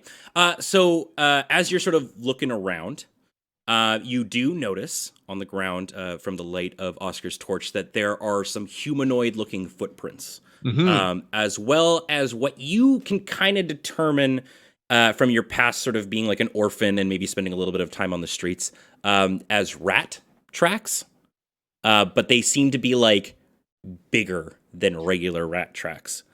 And the footprints that you see appear to sort of lead down the stairs. And you also sort of notice that there appears to be kind of like an old like ring of stones that contains a bunch of like ash and random other pieces of like tinder and whatnot that you could kind of determine is probably This is a campsite or something? yeah, there were some there. Yeah, a bunch of people have probably like camped here at one point because it seems to be like sort of well used. Like more than one campfire has clearly been Okay. lit in that pit. I communicate this to the party. Yeah. You also you also notice that there appear to be what look like spear tips. Spear tips basically kind of nearby in there as well. Like, not full spears, like no, like broken off like rock, attached to it. I imagine like Like these cobalt spear like tips, sticking maybe? out of the ground, and it was like, No, Where are like they're we? broken. Yeah. Okay. Well, I guess we go down the stairs, so I'll head down first. Actually, Wait, does what's our Magnar know? marching Like order? Magnar knows blacksmithing, right? He always fucking Yeah. always hollering on about it. I don't know. So I was like, Magnar, do you see these spear tips? Like these are definitely kobolds, right? Oh yeah, these haven't been smith. These have been napped from stone. So All right. Yeah, Magnar would definitely be able to tell that these are either like of kobold or goblin make for sure. Okay. yeah, Aren't goblins like sworn enemy of the dwarf? sure are. Oh, wait. So that means that you don't like Rizzo. Don't trust. I wouldn't say like. Don't trust. Yeah. Just say like some of them. Like occasionally they're fine. Most of them. Wait, do you have a problem with people that don't look human? Oh shit. No. This is specifically goblins. It just It's a very No, just goblin. it's a very specific stereotype. Goblins and orcs. This is like. I never said the dwarf was racist. I was just asking. Like, God. Like, jump to Neil was like conclusions crossing her there. arms a little bit, just like, Well, it sounds like you're the one that's got a problem. I don't know what your problem with dwarves is, but look, let's just go down these stairs. We'll figure this out later. I want to find out what is our darkest dungeon party order, right? The 4 of us are going down the hallway. Where do people stand in our 4? Like the 4 of us are in a straight line going somewhere. You Magnar's in the- absolutely would not be able to stand side by side going down this. Actually, you know what? It is exactly the order of the pictures. Like Yeah. Magda, Oscar, Tully, Neoma. Yeah. the same way we went down the rope too. yeah. All right, we've established a marching order. I think we did, yeah. Yeah. All right. Yeah, let's roll. Yeah. All right, Ben. Here's what you need for the overlay. Every time we change order, you have to swap the cameras around. I will die. I should just try. So how many? Oh, and then I'm we sure need somebody in moonlighting chat. effects. Yeah, I was gonna say. I'm sure somebody in chat could like work out how many combinations of overlays I'd need to make to do like every iteration of it. I'm not doing that, but I'm sure somebody could probably work that out, and I'll get like a DM about it later. What is it? 16? Is that how math works? I don't know. Something like that. Yeah. That's 4x4. 4 Maybe it's combinations. 12? No, it'd be 16. 32. 32. 32 combinations for the 4 of us? That's too many. Well, you need one combination because this is the order we'll use forever. So This is don't worry about horrendous. it. We're gonna get I some. love that you all believed I knew math well enough to Ben, figure here's my that pitch. out. No, Okay. I was That like, was 32 a lie. 32 is not even close to true. You put these 3 in a fucking jar, and then me and you play D&D. How about that? It's Then the marching order is one person. It's 24. Magnar wants to go down It's the hole. 24. It's 24? It's 24. How can it be Alright. 24? All right, All right, you know what, Magnar. math? It's not Okay. no math. Okay. Hey, does my torch fuck with his dark vision? No, that's not how dark vision works. Yeah. No. Makes it Yeah, better. you're fine. Didn't it used to work like that? Maybe. Who This, knows? this is 5th Let's edition go where down where the PC hole. players are OP. It's Yeah. like, I was playing 2nd edition. Yeah. Let me break down Advanced Dungeons and Dragons here for you. Excuse me, I had a 7th level elf. All right, so you guys start descending down the stairs. Ooh. So, as you guys start to descend down the stairs, it's tough going, but you're able to do it. You just kind of got to be careful a little bit, and as you're kind of going down from ledge to each ledge and whatnot, you kind of start to see the fortress start to sort of emerge from the darkness as you get closer and closer. Now, the subterranean citadel, though impressive, seems long forgotten, and if the lightless windows, cracked crenellations, and leaning towers are of any indication, this is something that has not seen the light of day for quite a long time. All is quiet, though a cold breeze blows up from below, bringing with it the scent of dust and a faint trace of rot. So yeah, you're making your way on down the stairs. Is there anything that you need to do at all as you're going along, or Check for traps. yeah, Someone check for traps. The one thing I know about my uncle telling me stories is you check for traps. Magnar, can you see any traps? who is checking for traps? I don't know. Someone check for traps. I mean, I've got an eye for stonework. That's about it. I don't know that I'm going to be detecting any traps. Adam's like silent again for some And he reason. says, I I don't know, something. Yeah, I don't know why. I don't know how to look for a trap. I don't even know what a trap looks Okay, like. I'll check for traps. I'll just like feel we- along. Are we changing the party order? You're at the very back. How do you check for Okay, traps? Magnar, check for traps. There, now Magnar's checking for traps. Okay, this is Are going we to go. yelling about checking So- for traps? Checking for traps is investigation. Yeah, we'll say with that. Okay, this is going to go badly. Okay, I got a 6. Nice. You're doing a great job checking for traps. From what you can see, there are no traps. Cool. Yay. I walk forward. Okay. Yeah. you You guys. activate a trap. No, you guys make your way down, and you run into no traps at all. And at this point now, you've probably descended another 60 feet or so. Okay. And as you guys approach the kind of bottom, you notice that you actually, let's do a perception check. Everybody, roll me a perception check on this one.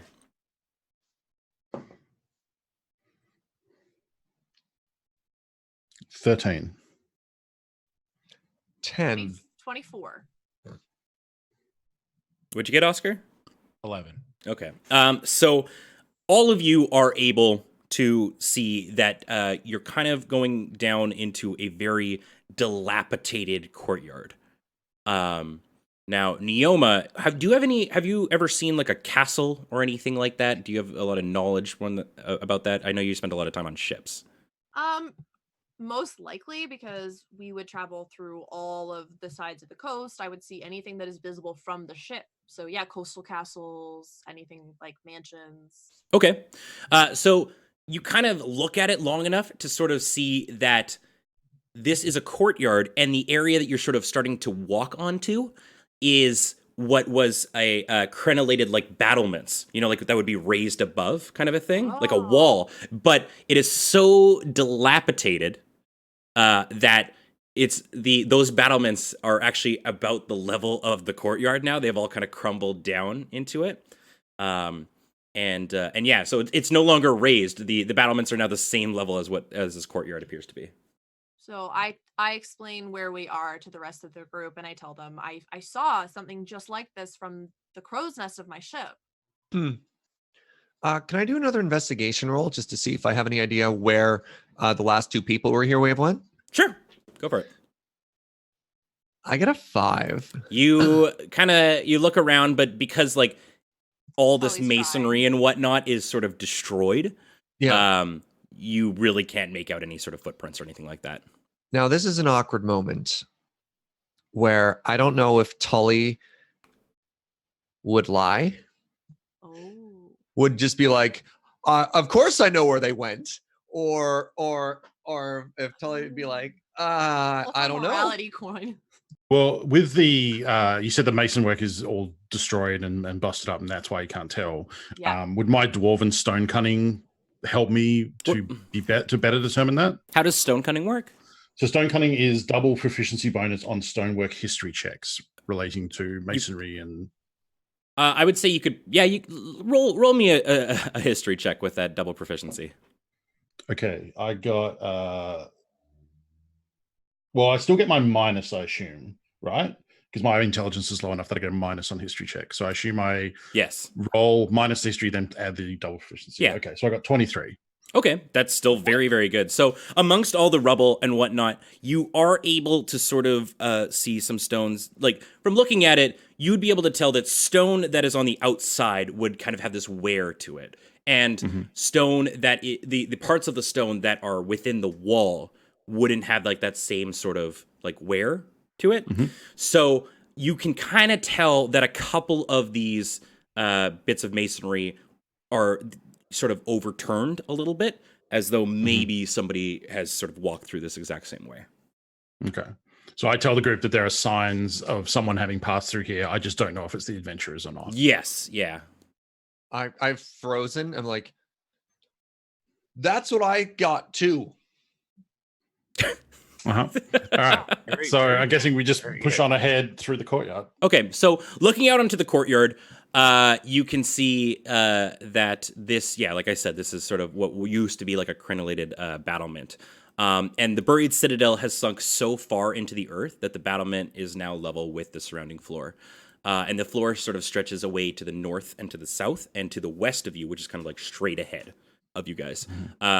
You see a large looming like structure that appears to be like a tower that stands on the west side of the courtyard, and it appears to be your way in because there's like a door on it, and there's no like to the east and west of you, or to the north and south of you, it's just all battlement, like ravine down into there. But right across the way from you, clear path. There that is kind of going in the side entrance of what used to be like a tower by the crenellated battlements of this citadel.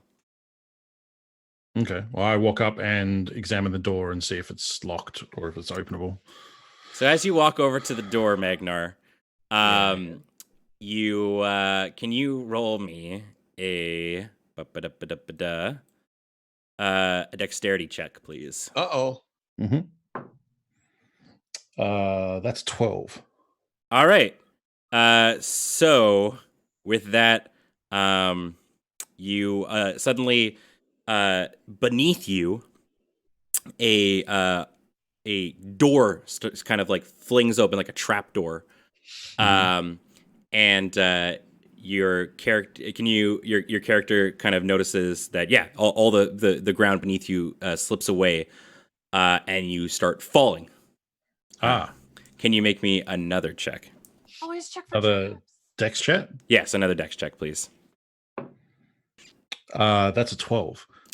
So you manage to stop yourself. Oh, just as you're kind of going down, and you kind of look over your shoulder a little bit, and you see beneath you are just a bunch of like spikes and spearheads sort of pointing out the ground, and there's two tiny skeletons that, as somebody who has the beef you do with goblins, there's two goblin skeletons at the bottom of it, and a giant rat that sort of appears to be sort of gnawing at the bones, and it kind of looks up at you and just does that like what the hell, like how'd you get down here kind of thing? What are you doing in my kitchen sort of thing, and just sort of stares at you. Fuck me, there were traps. Yeah, yeah. Always Magnar! traps. So I run up as fast as I can and like do like the dive baseball slide to like grab his hand. I got you. What is Uh, Tully's strength? Just curious, because my dwarf weighs a lot. 7. Okay, so I think I I got a just negative walk 2 and penalty to all strength checks. That's a Just walk forward and- honking boy. drag him along with me. You were Just like, making are you a like note. 100 pounds? Like, are you? He's a chonker. Yeah. So Tully reaches in and Magnar sort of grabs his arm and like, Thank you very much. Tully, can you make me a strength How check? much? 150. 150? I got some constitution strength check. 7. So you're pulling, but at this rate, Magnar is kind of like starting to bring you down with him. Yeah. Oh my god! Oscar, Neoma, help! I run and try to help fucking Tully do this. Oh my All right, God. make me a strength check, Oscar.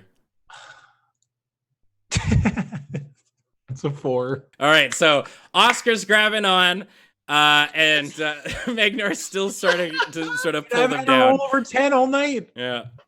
Can I walk Magnar's up? look. Yeah. Magnar's looking at the goblin skeletons, laughing because he thinks it's hilarious that a rat's eating him. Sorry, Can continue. can I walk up and start to like just tie a rope around the part of Tully that I could get onto Yeah. and use a sailor's known knot to like tie it safely? Yes. Kind of like, okay, so I'm gonna do that, and then I'm gonna take the rope and I'm gonna circle it around a rock, knowing that I need a vantage point for weight. And then I go to pull back and I tell Oscar, don't do that, come help me. Yeah, I'll do that. Okay. I was like, how long does this take? That's a long process. All right. I am a proficient with knots Okay, and rope okay. work. So Magnar, don't let go. I've got you. All right. So Neoma and Oscar, if you guys can both roll strength checks, and I want you to both add your proficiency to it. 19. And Neo. 14.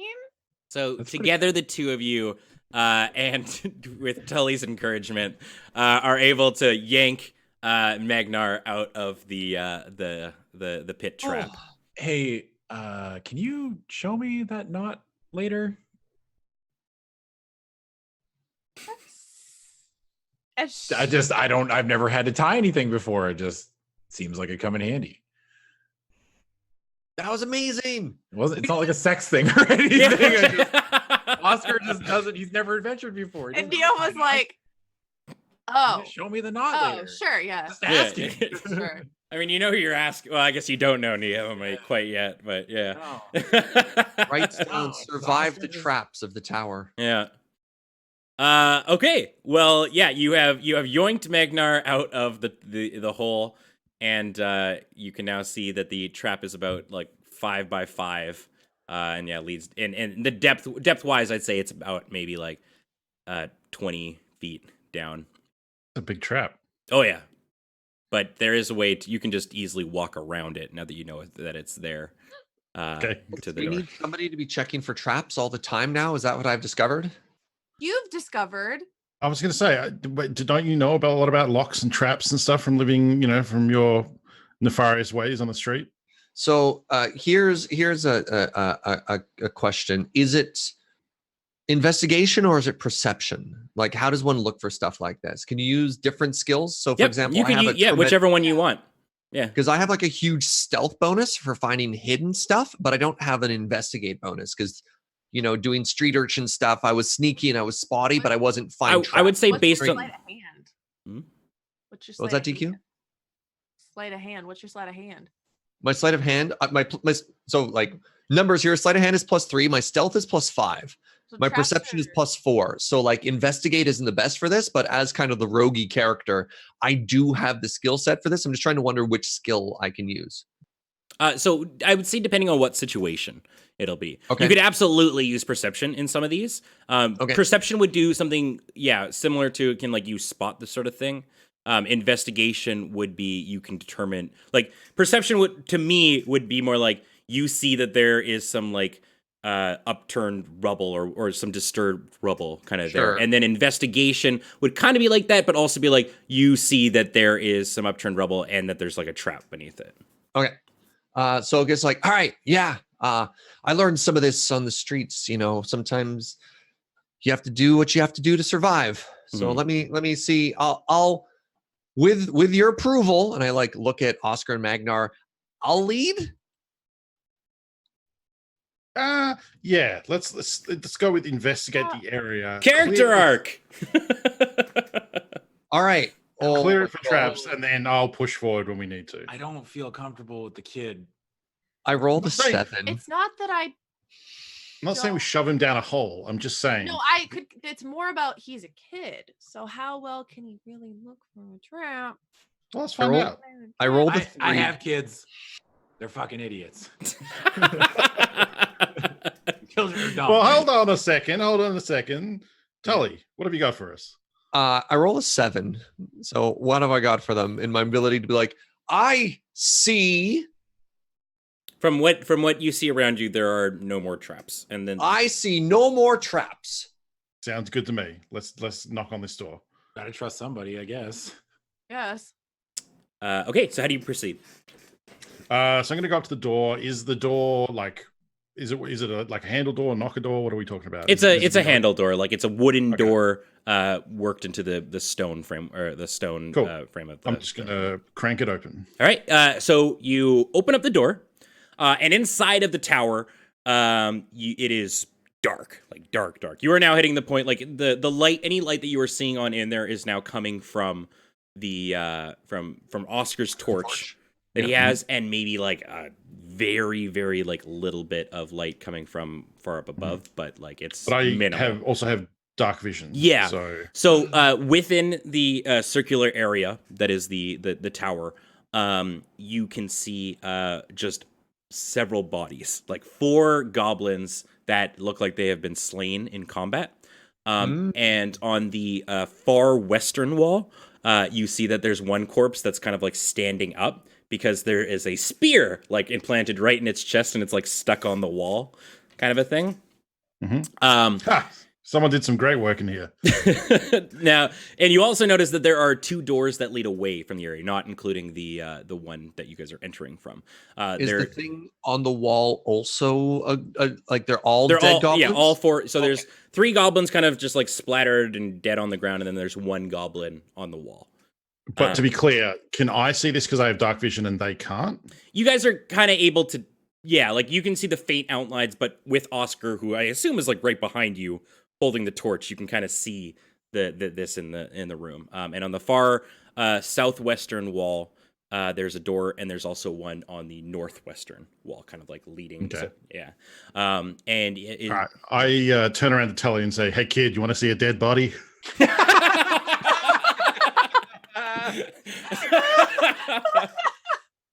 Like I've seen lots. What do you think? Just because I'm young doesn't mean I haven't seen anything? No, but these ones are great. Check this out. Magnar, Uh, I'm gonna give you a point of inspiration for that.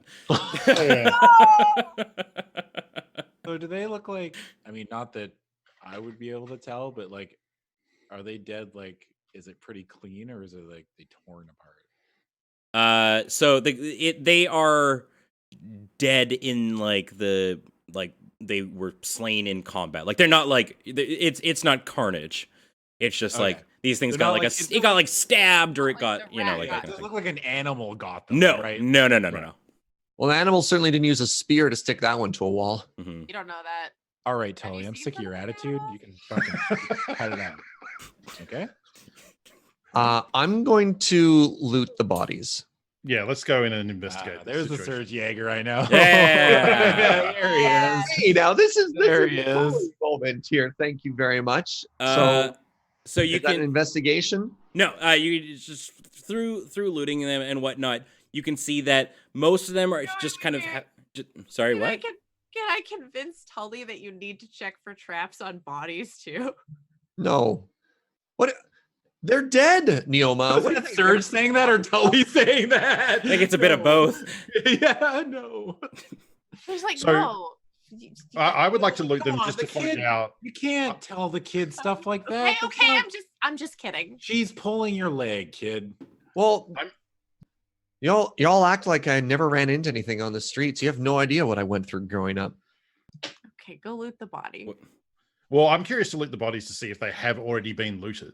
Yes. So upon going through the bodies, you can see that they actually don't have that much on them, and if from what you can do, like none of them have any weapons, and all of them are mainly wearing like scraps of leather and stuff. So they actually don't really have anything unless you're wanting to steal like a goblin's loincloth or something like that.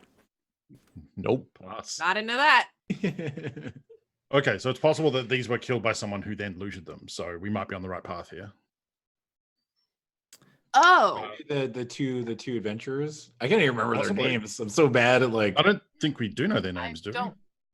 We You- did, yeah, you- right? No, you never asked. we? No. No, we never asked. Oh. Fellow Moonlighters. Look, how many brothers and sister adventuring parties are there in this Sunless Citadel? I think we'll be fine.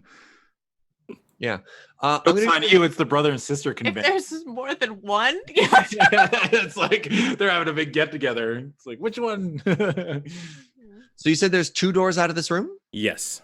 I'm gonna make an investigation roll. Ooh, I did a good job this time. 20 to see if I can tell which way people may have gone, which of the 2 doors they would have taken. So, all right, you look around, Tully, and you're kind of checking like how do you look around? I guess like what is Well, your like there should be footsteps. If there was blood places where bodies went, what can I learn from this room as to what people did after they died? Like that Okay. sort of thing. so Like, all right. as you're going around, you actually notice 2 things. Ooh. One, there don't actually really appear to be any footsteps or anything like that. Like these goblins appear to be long dead. They've been out dead for a little while. So any sort of disturbed ground that may have happened, whether that be the dust or from footprints or anything, you don't see anything from there. Okay. But upon sort of investigating the wall, sort of where the goblin who is like pinned up against it, you kind of notice that it looks like, as you're prodding around, that there seems to be something written on the wall behind it. Ooh. Okay. And you also notice along your way that there appears to be like a stone that's sort of popping out on one of the walls, kind of to the direct south of the room, irregularly. Oh, I found a door to a secret passage. I found a button for a secret passage. Oh, Don't touch it. Don't touch it. No, I would like to investigate the stonework that seems peculiar using my Right there. I bet learned you dwarven eyes. anything. I've read it in adventures. I push that button, secret passage. Okay. So what do you roll, Magnar? You get your proficiency. 12. So you can ascertain that, I mean, from a little bit of poking and prodding, that this stone certainly can be pushed in. And that's about the most you can tell from it. Mhm. The writing on the wall, is that in a decipherable language? You can't tell with the goblin pinned up on the wall right now. Oh, let's yank that sucker down. Okay, so you Pepper traps. you pull off the I say as he's pulling. okay, you pull the spear off the wall. The goblin slides down with like it hits the ground. And yes, you do see some strange ruins on the wall. Ooh. Does anybody? I probably should check your sheets. Does anyone speak Draconic? No. Oh, Nope. This is gonna be an adventure. So you are unable to read what is on the wall. Then Do I? Wait, Oscar, do you got something? I don't know. Nope. Sure don't. Okay. No idea. I've never seen it well, before. I've never seen that then- language in my life. You can't prove it. you can't tell. I None of you pointed can the- tell what it reads. I point at the button and say, so push this, right? Yeah. Yeah. As well. I mean, what's the An worst that open could secret happen? passage. I take a Alright. step back and then go, yep. I bro fist the button. Okay, so as you push in, like as you push in the button, This is just Through great. the mountains. I'm just really happy that it's you again, Magnar. Can you make me a dexterity check? Hell yeah. That's an 8. An 8. Okay. So as you push in the stone, it goes quite a ways into the wall, and from the sides of your hand, suddenly you feel this like piercing sensation as two kind of needles pierce into the sides of your hand. I yell in pain. Yeah, and you can retract, like you're not stuck in there or anything like that. But you do take 1 piercing damage. Okie dokie. I'm just actually gonna add that on my side as well. And there you go. Funko takes the first damage of our campaign. First blood. Magnus, are you okay? That's fine. I just got a little stabbed. And let me take a look. Let me take a look at it. well, okay. So as this is going on, I gingerly touch this hand and make eye contact with Magnus. okay, never mind. I'm shutting up. I want this to play out.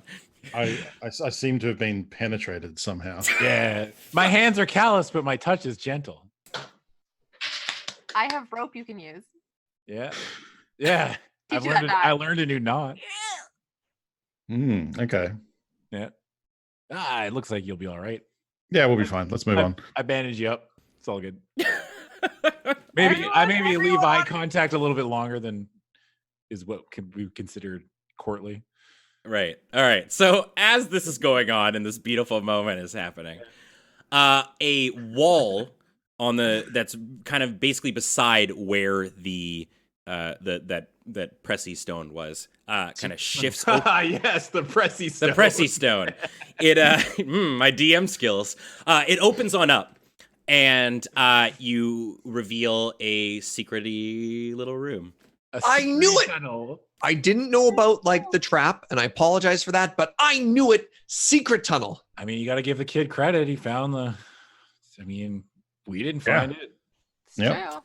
And inside, you see it's just a small little pocket chamber, and it looks kind of damp. It's very damp and cold, and you see 3 skeletons of that they've got like bows and whatnot with them. They're kind of like splayed out along on the ground and on the walls and whatnot. I check for traps. Like inside the room. You like found before- it. You can. Sorry. You found it. Go You ahead. found it. Go ahead. Yep. It's all yours, kid. All right. I So rolled a 1. okay. Well, that's great because Tully, the moment you set foot inside the room, the skulls of all 3 of the skeletons, the eye sockets suddenly start to glow red, and you see them kind of get up and sort of assemble themselves and pick up their bows, and they all look at Tully. This is a I great. look back and like, undead. This is a great opportunity for everybody to roll for initiative. Hey. Hey, Skelly Man. Yay, we sent the child in first. Yeah. One time we're just Never like, have gone wrong. You earned this. You can go in first, right? Magna got a 7. All right, hold on one sec. I got a. All right, so Magnar, you got a 7. Okay. I got a 19. Oscar got 19. Tully, what did you get? 5. Okay. Neo, what did you get? Also got a 7. 7. Wow. All right. Okay, so on your guys' end, you should see the update there. They go so much faster than we do. So there are, there's 3 skeletons, and they are all archers, but they also do have a little short sword with them as well. And so there's one skeleton that kind of gets up and looks at Tully, who is kind of, from what you described, you were very excited. You're like, oh, I'm dead, sweet. And it takes out its short sword and takes a swipe at you. Oh no! What is your AC? 14. 14. All right, so this one hits you. No! And Tully, you take 2 points of damage. All right. Ow. There we go.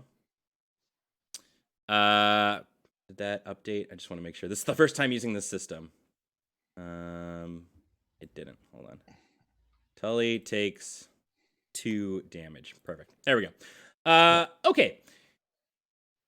Up next is Oscar. Ow! Okay, well, I hear the kids got bopped. Yeah. So I'm going to draw my Warhammer. And I guess I have to use it in one hand because I have the torch in the other. Okay. And then I'm going to bust in that room and try to get in between Tully and the skeletons. Sure. So yeah, there's like with Tully, there would be like one to his right, and then like 2 sort of in front of him in this pocket room. Yeah. Well, I'll go towards the one to his right. Sure. Okay. Just like cut it off, I guess. Yeah, How you big is got the it. room?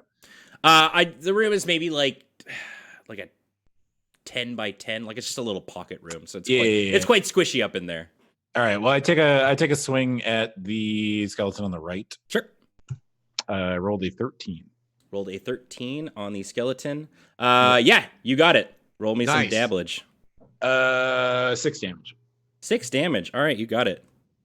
6 damage goes on to that first skeleton. Okay, moving right along. One of the other skeletons now sees, here comes a new challenger. It's Oscar. Yes. And takes out a arrow and it shoots it at Oscar, and that certainly misses. That's a 5. So the arrow kind of sails through and past. This thing's been dead for however long. It didn't expect to have to do All right, this. don't make excuses. They're Yeah. still fucking skeletons. So it misses you, and you're totally fine. I missed that because I've been dead for millennia. Yeah, If no, I was- I'm out of practice. I'm out of practice. Neo, you're up. Neo, stop Neoma. trying to hit me and hit me. Okay, so I will move into the space because I haven't done that yet. And then I'm gonna try to get probably beside Oscar, and then I'm gonna take I'm dual wielding, much like I do, and I'll What? take my look. If What you're does bi that- or queer in chat, you'll get it. Oh, I was just like, who are you winking at What are here? you talking? I was like, do you have 2 knives on you right now? I was like, where are the I knives? was like, this is a reference I don't get. Yeah, me and Serge. Anyway, so I will attack the closest currently attacking. You're ambidextrous.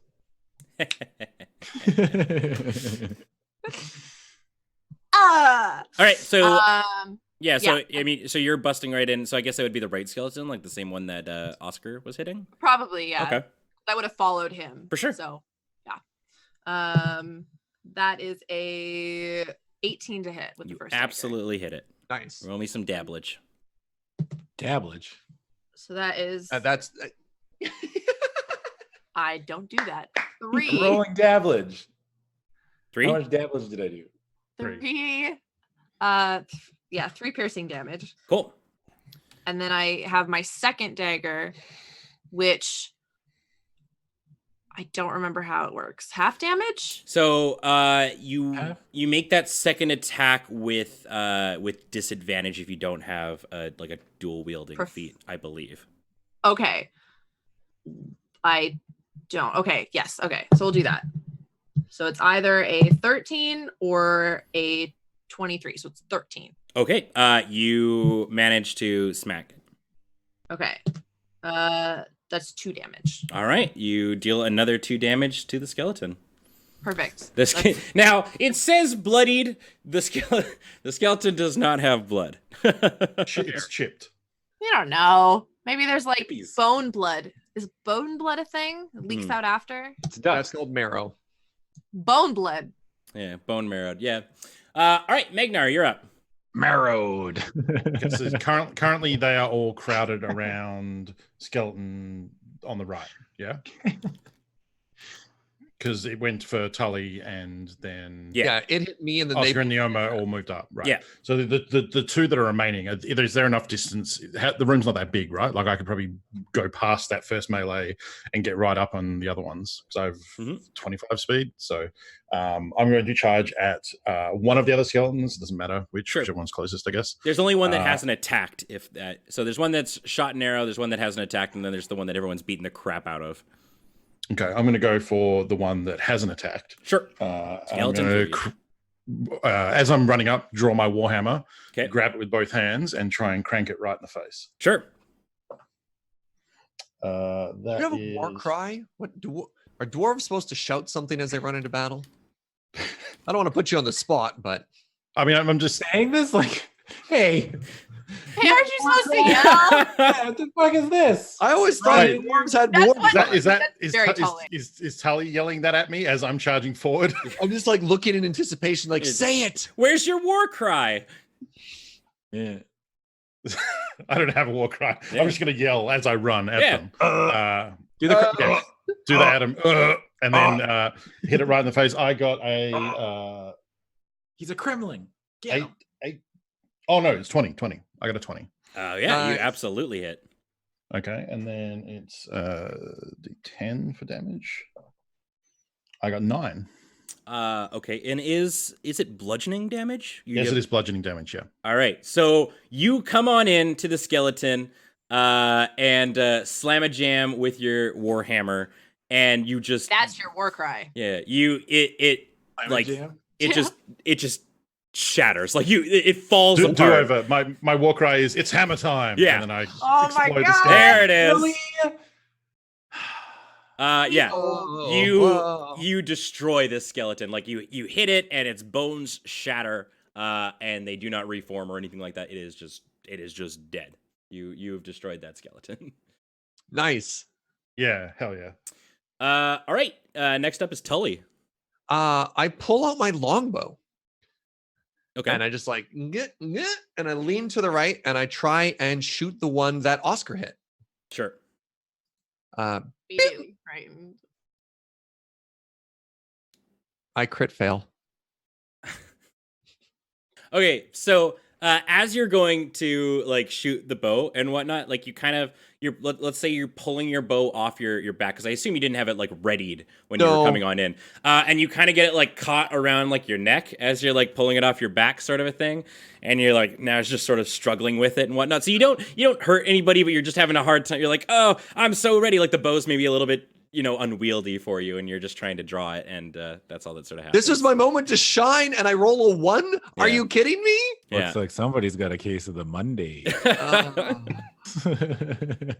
All right, so we're back at the top, and Disappointed. this skeleton is just like everyone's beating the crap out of it. So I mean, it was last hit by Neo, so you can see that Tully's not really a threat in this current scenario right now. As he gets tripped It's by like his doing own like the- longbow. It's Yeah. like the Terminator threat assessment. It Yeah, goes to yeah, Tully, just and he's like nope. he's like, fucking help!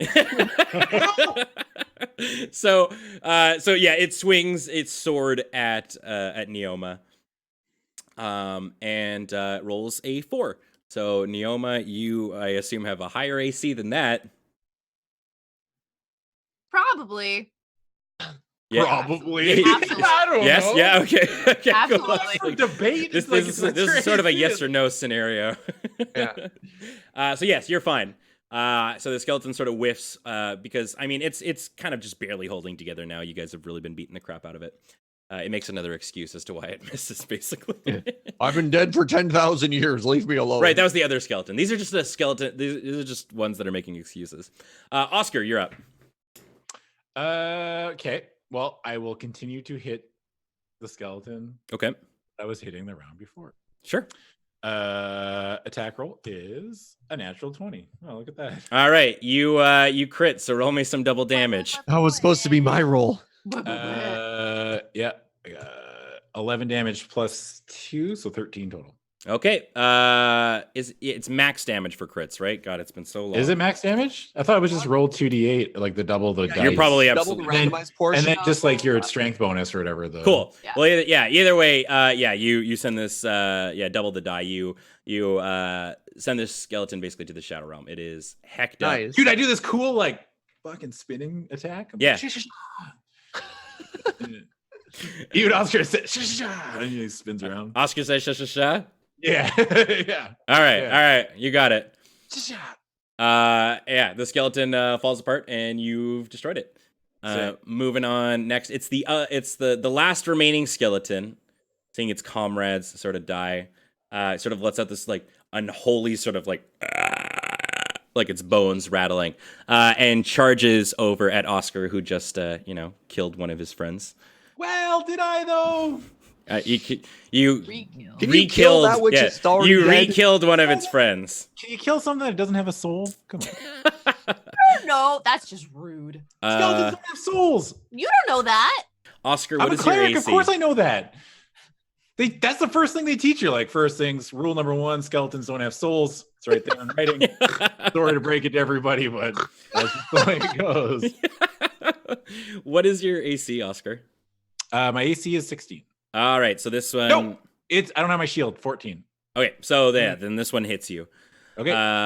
So it's gonna roll some dabblage. Ooh. You take 6 points of damage. What the fuck is this? I want a cup of the skeleton's piss. What the fuck was that, man? This skeleton's on PEDs. This is ridiculous. 6 damage? Yeah. All right, I got a 4. If only we had a cleric who could heal people. Yeah. If only we had a cleric that took healing spells. Actually, I'm a DPS cleric. All right, Neoma, it is your turn. Push his glasses up. Okay, Actually, I like the skeletons idea. don't have souls. Sorry, continue. Don't tell me more. Tell me more. Yeah. So I like the idea that she would have spun, like kind of taken like the piercing and then like rotated. So I want to go for whatever's in the opposite direction. Basically, is what I'm saying. Sure. Okay. Yeah. You got it. And then I just hit it with my 2 daggers again, and that would be 19. Yeah, you got it. And that is 3 damage. Okay. 3 damage. And then second is an 13 to hit. Yes, you're good. Oh, sweet. That is a 2 to damage. Okay. Then 5 damage in total to this skeleton, and you've jam wangled its bones a little bit, and it's still doing okay. He's like, my bones. My bones. Yeah, jam waggling. Magnard, it's your turn. Please kill it. It just hit me Okay. for 1 billion damage. I'm not going to run up and hit it with the warhammer. I'm going to be classy, and I'm going to pull out my hand axe and try and throw it at the skeleton to kill it Oh, don't be cute. from Don't get range. cute. Yeah, what the fuck? We're in a fight. Don't get cute. Keep being cute, but don't Okay. do that. So, are you throwing the hand axe? Yeah, So worth knowing Oh, that you're noting then that this is based on your dexterity and stuff, right? Not your correct. Yeah, Okay, so cool. it's deck, and then I'm proficient with the hand axe. Okay. Oh. That's 14. Yeah, you're good. You hit it. Okay, and then it's 1d6 slashing damage. That's a 1. A 1. That's, Okay. that's a 1 damage. And you add your. I thought you add your dexterity to it, right? Oh, Because you're throwing it, I right? I had dex. Throwing. Yeah. I add dex to it. Okay, that's a 1. Okay. So you have no dex at all. Sure don't. Okay, so the skeleton takes 1 the axe gets thrown at it, and it's sort of like it I have a the question. handle of the axe hits the skeleton, but just sort of like knocks it a little bit on its way around and sort of sails into the next room. What's up? I have a question. So Oscar gets fucking skewered by a skeleton, and then I watch Magnus, who's in melee range, fucking put his weapon down, take a step Whoa, back, whoa, and whoa. then throw an axe at it, point blank. I'm not in melee range. That thing moved up to attack you guys, right? Yeah. I mean, I'm you're not like in melee 5. range. You could Oh. have taken a few steps forward and hit it for sure. Yeah, it's quicker for me to hit it with the hand axe. This Oh, is okay. a- I thought you were like No, next no, to no. it, and I'm then not you're like- styling. like That's sitting there, ridiculous. and you're No, gonna no, no. hit it, and you're like, Yeah. put your weapon down. Magnar's like 5 feet No, no, away no. from it. No, see, Okay. see the issue here is, Adam, you haven't played enough PUBG. When the last one's down, you go with the pan. No. So I saw you get skewered and then like for over my shoulder and then turned and whipped the hand axe at him. Okay, yeah, I can Best buy shot that. in the world. I'll give you that. Yeah. But I Yeah, did you tried, act though. quickly. Yeah, And you know what they say, Funko? You miss 100% of the shots you don't take. Am I right? exactly. Didn't miss. Yeah. Yeah. All right, Gamer. Tully, you're up. Chat.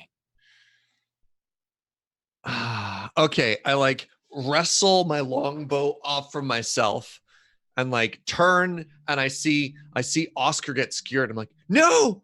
And I try and take another shot, and I guess I'm shaky or something like that. And I do an 11.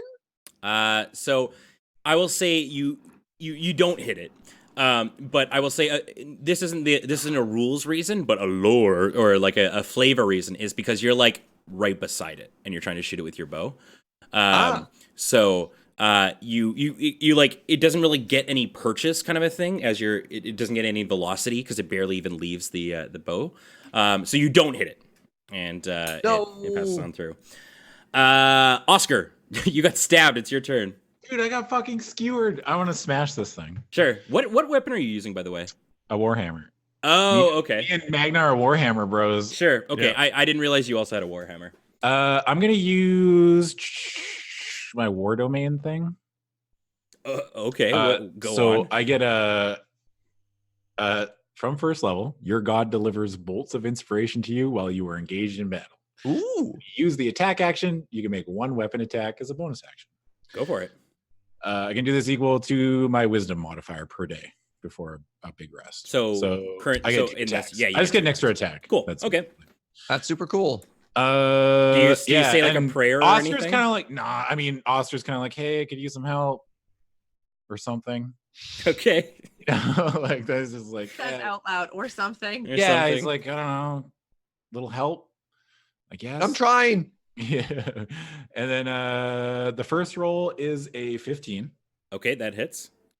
for 8 points of damage. All right. So that first hit, I mean, you can roll the other one if you want, but that first hit, Well, I like, guess, do I have to use it? Like, I don't know what the instance where I have to decide I'm using the charge. You know what I mean? Like, you can if I attack, and then I can decide if I want to use it. Yeah. We can roll it back and say that you did one shot and you were like, if this doesn't work, help me please, or something. Yeah. And then you hit it and it just evaporates and you're like, oh. Well, it's more like praise Tempest. You're like, in the Not name like of that. Like he's like, yes. Yeah. All right. Okay. You destroy that last skeleton. None of them get back up, and the battle is won. You have survived. Ben, why did you maul me so hard? What the I rolled fuck? max damage. I'm sorry, That's fucking wild, dude. Adam. Would you like me to fudge? I got hit super hard too. Yeah. Like, look, I'm bleeding. Yeah, it was a We're 1d4 like plus blood brothers 2. now. Yeah. Okay, first, no. Partnership forged in the heart of battle. All of us, we're like better friends now, right? Yeah, Sure. Absolutely, kid. Yes. that's it. All right. So in the room, there is nothing else really of note, but you do notice that as each kind of the skeletons fell, they did have like clothing and whatnot, and out of some of the pockets, like small coins and whatnot have fallen out. I thought you were about to say we get to grab their loincloths again. Yeah. Did you just make human pinatas? I mean, kind of, I guess. All right. They had pockets full of coins. So what do we get? Do I want to use my only healing spell on me? Yes. You can't heal other people if you're dead. But I mean, like, I only can't have heal one. other people anyway. I'm a level 1 cleric. I only have one healing spell memorized. Like, it's it. I think it would say it depends on your character. Mm-hmm. Do you have What would Oscar do? Exactly. Oscar probably wouldn't use it on Cantrip? himself. Oscar wouldn't use it on himself. Because who's Adam, right? What would Oscar do? Adam's a fucking wiener. Well, so is Oscar too. Oscar's a bit of a wiener. Just a bit. Yeah, he wouldn't use it. All right. Okay, so amongst all of them, you find approximately 3 gold pieces and 17 silver. Hell yeah, that was totally worth it.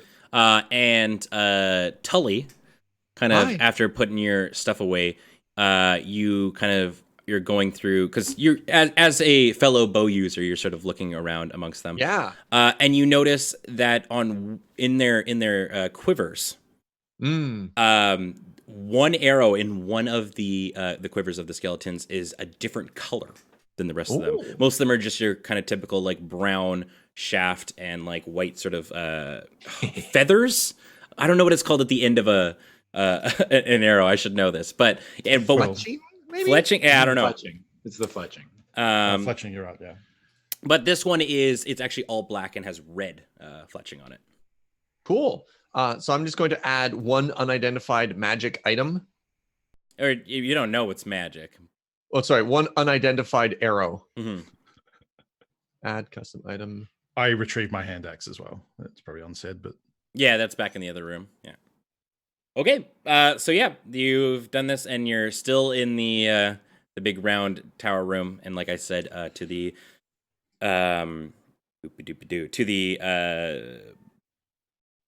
sorry, I lost track in my notes because we skipped ahead a little bit there. I didn't expect you guys to instantly find that secret room. Yeah, I did it.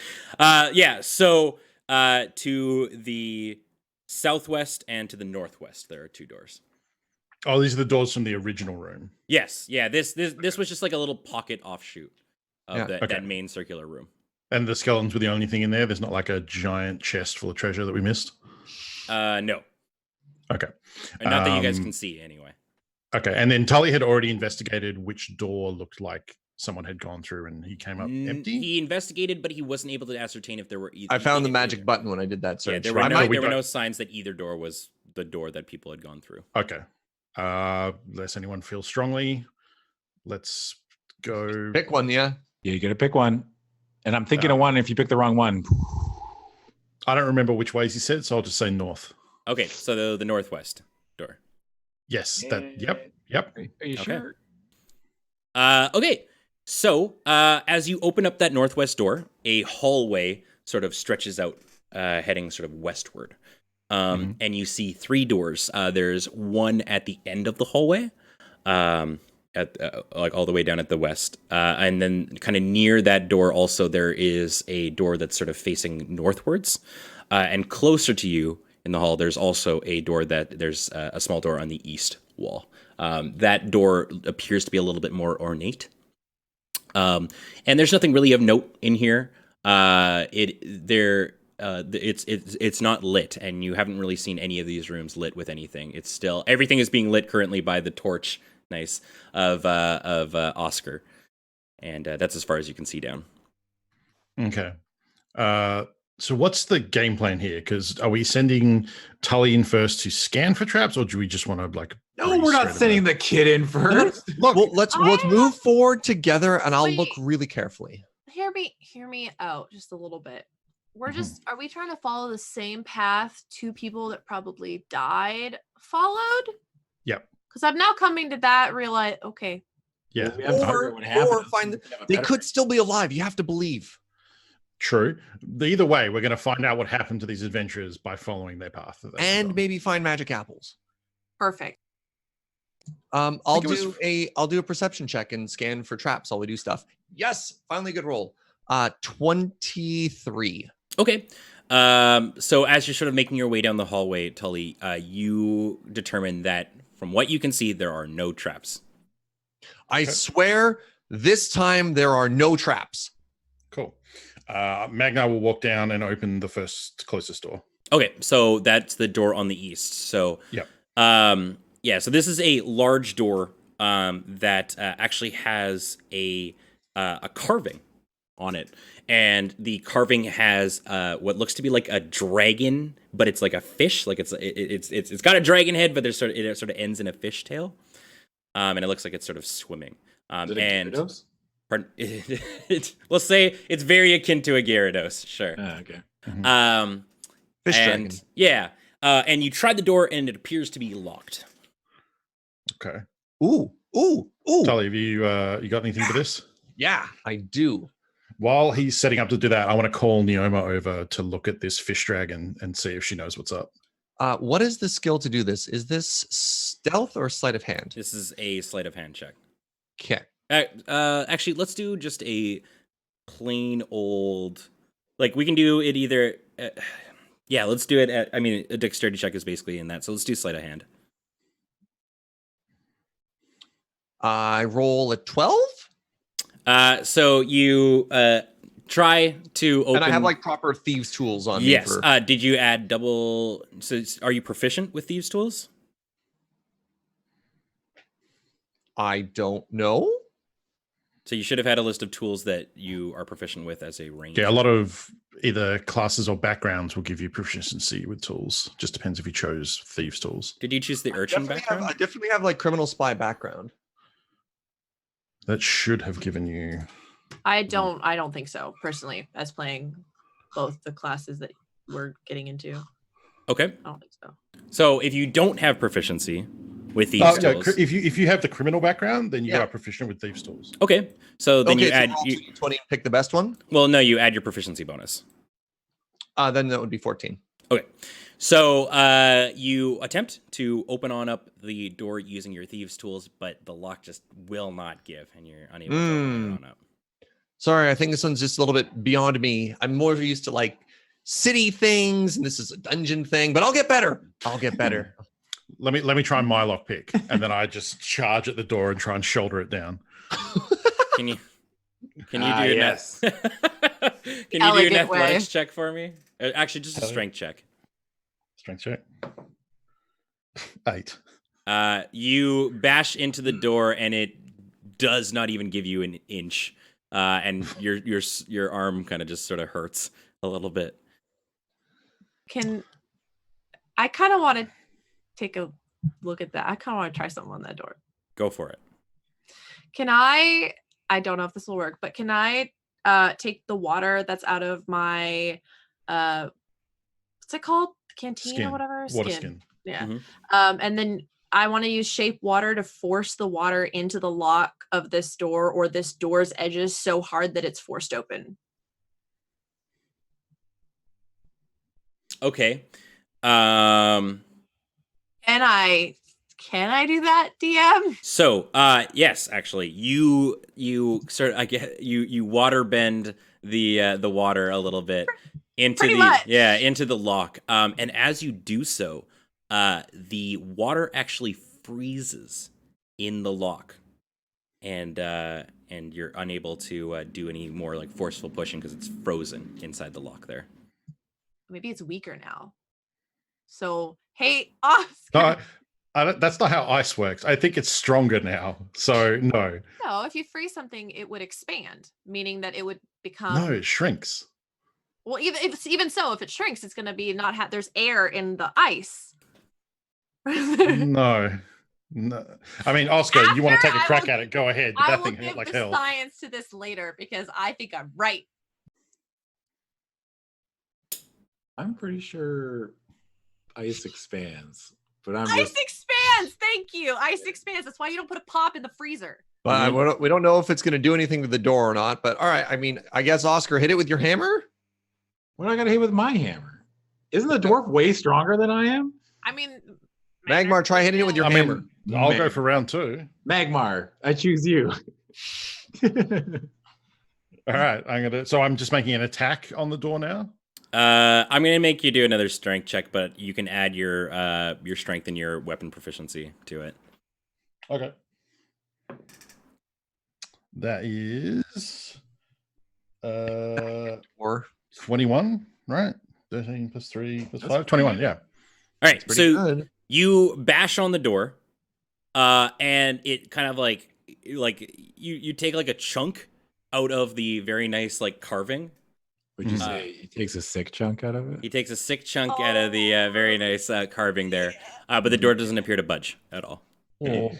I think this is pretty much now that we've ruined the lock and taken a chunk out of the door. I think this one's pretty. The other solid. door it is. The other door it is. I'm sorry, what kind of chunk? Just a regular chunk. Just What? Not some type of descriptive chunk. Yeah, isn't there some word you would use to describe the chunk? That's correct. I took a sad chunk out of the door as we leave in defeat. All right. Yeah, that's fair. All right. Making your way on down, as Magnar said, you open the next door, which is on the north-facing side of the wall. And you open it up, and there's nothing. It's just an empty room. There's maybe random sacks of grain and stuff like that, but nothing of note.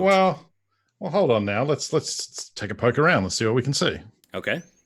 What do you do? Some might say we investigate what's in this room. All right, go for it. Can we all investigate? Sure. I'm suggesting we as a family investigate this. We're a family? Wait a Yeah, second. as a Hold family. up. Yeah, as a family. So I roll a 4. Tully finds 12. nothing. Magnar finds nothing. natural 20. Oscar finds nothing. No, you know what? Oscar finds a particularly nice smooth stone. Ah, yeah, silky smooth. Silky smooth. I give it to the raven. The Dark Souls reference. Neo, Um, do you just watch the boys investigate? I mean, if he got a natural 20, I think we're good. so I was actually gonna say that I'm watching them be dumb, and then while doing that, I I want to go, Tully, can I I gotta write borrow this your down. water? And because I realized that I need to refill my canteen because my water is iced at the door, and I feel very uncomfortable without having any. Maybe you should have thought about that before. What Wasting water? your water. We all have water. You We all have have water. water? Yeah, we all have food and water as a base. No, I still say what water. Okay, so I use shape water to take the water out of his and put it in mine. How dare you? I grew up poor on the streets, and you're cheating.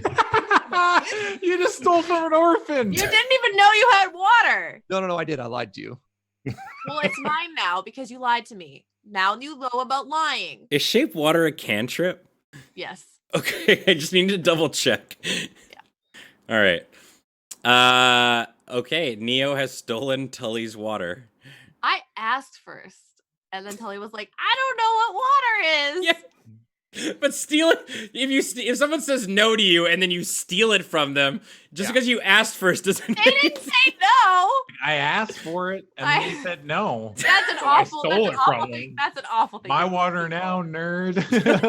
Probably later I'll give most of it back. I just feel very uncomfortable not having it on me. So I will give it back if I don't need it, but it might save our lives. That's basically what I'm saying. I'll give it back if I don't drink it.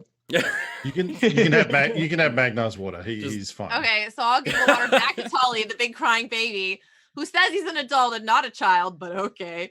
To the 16-year-old, I made cry because I took his life-giving essence away. I now played the high card. Yeah, and there you said, go, I you go, you big benevolently baby." give you your water back. All right. Here's your all right, water all right, all from right, which all I right. stole from you. All right. Alright. So Aren't you you guys grateful? open up the final door, I assume, yes?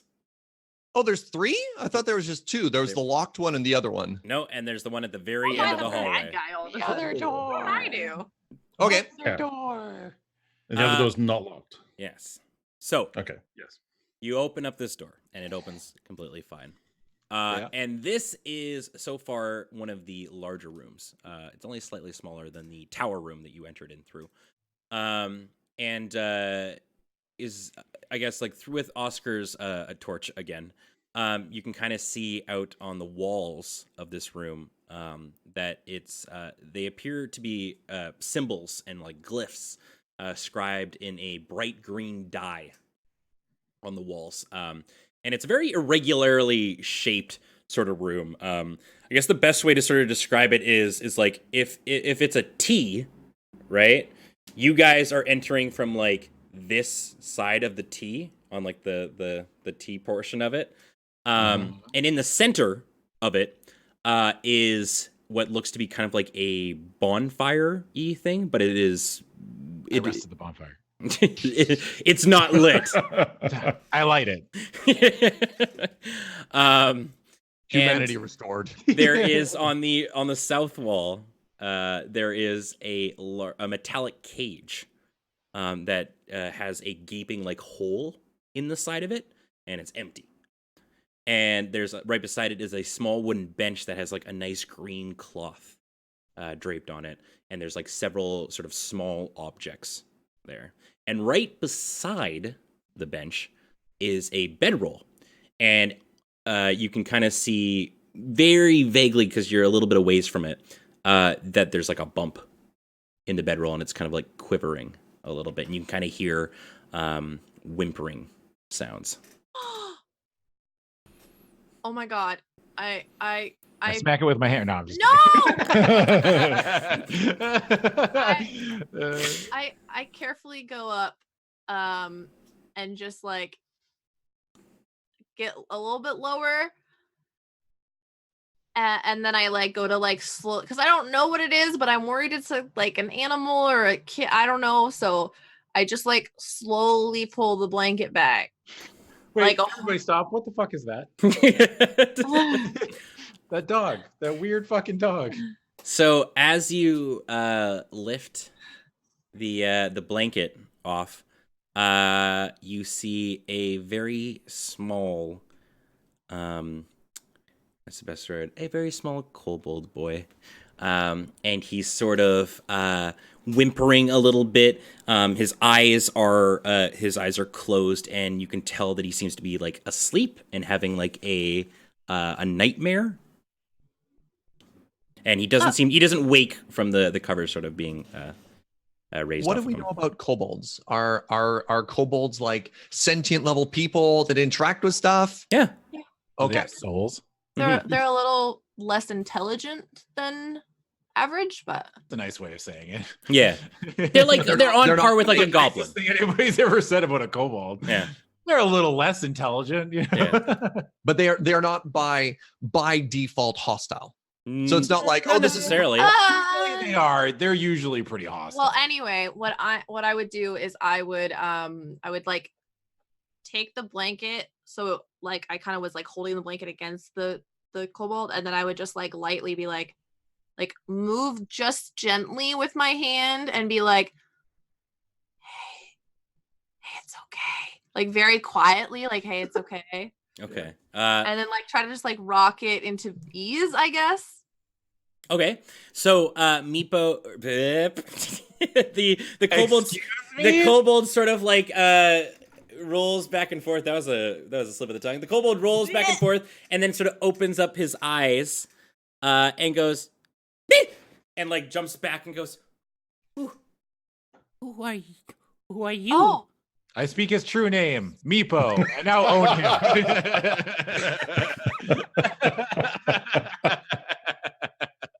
Yeah. see what Adam does it. Nobody makes any jokes about owning people or shit like that. All right, I would go. I'd be like, oh, I'm really sorry. I didn't mean to scare you. We're trying to find our friends. Is the best way that I could think to place what we were doing without making it be weird. And then I just like take my hands off, just like backing up a little bit, letting it know like you have your own space. So I'm just Friends? Meepo doesn't know who you are talking about. Oh, well, we came a ways, and we're looking for some friends of ours, and we thought maybe they came down this way. They... I don't know. But Yisrael does. Meepo could take you to meet Yisrael. Sorry, who? What was- Yisrael! She's our leader. Oh, but Meepo's too sad. They pick on you, don't they? Poor sad Meepo. No one picks on Meepo. Meepo just misses his dragon. Oh, sorry, now? your dragon? Say again. Like a toy? Like Baking a little, powder? like, No, the clan's dragon. We lost it. The wretched goblin stole Calcrix, our dragon. Calcrix? okay. So just to make sure we're So talking many about questions. we're talking about like a dragon, right? I like Tully just like racing. Like 200 feet long. No, Scott. Calcrix. She used to be in that cage right there, and he motions to the cage that has a giant hole in it. That's like right beside him there. So small now, maybe not so small later. Okay. And I back up and I go and I like, what do we do? But I specifically say, what do we do? And whisper to Oscar and Magnar more than I do Tully. We are not keeping this thing as a pet.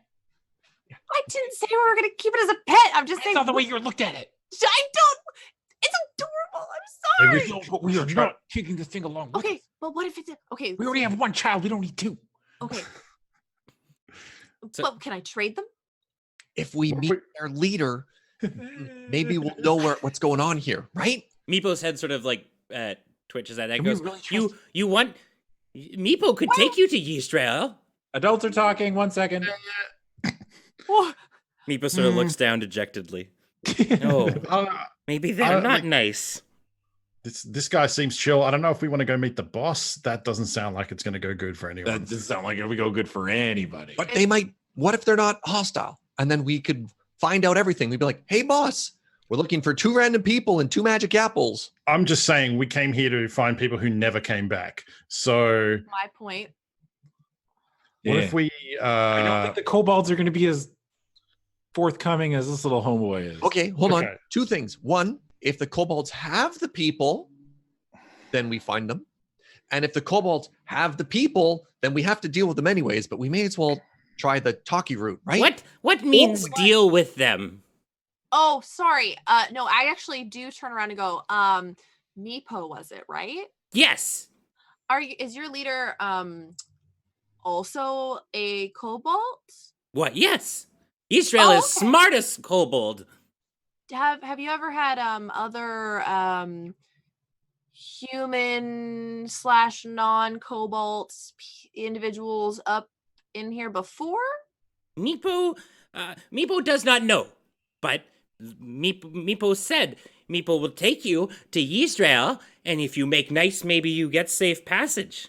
Question. Okay, I want to do a perception check to see if this guy's lying through his ass. That'd Hold be an up. insight check. Yeah. Inside. Yeah. Okay.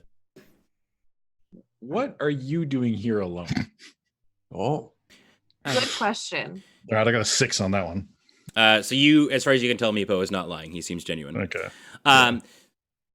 Meepo was Dragon Keeper. Meepo took care of Calcrixon.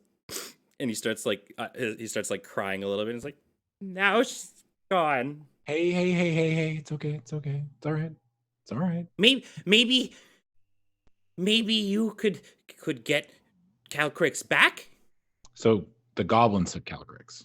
Yes, How about you take us to, is it Yeastrel? Ystrael. Yeasdrael? Yeah. Yeasdrael? Yes, All right. Ystrael. Yeasdrael. I mean, Yeast we're draft. probably better off with me. Sunless Citadel. Sunless Citadel.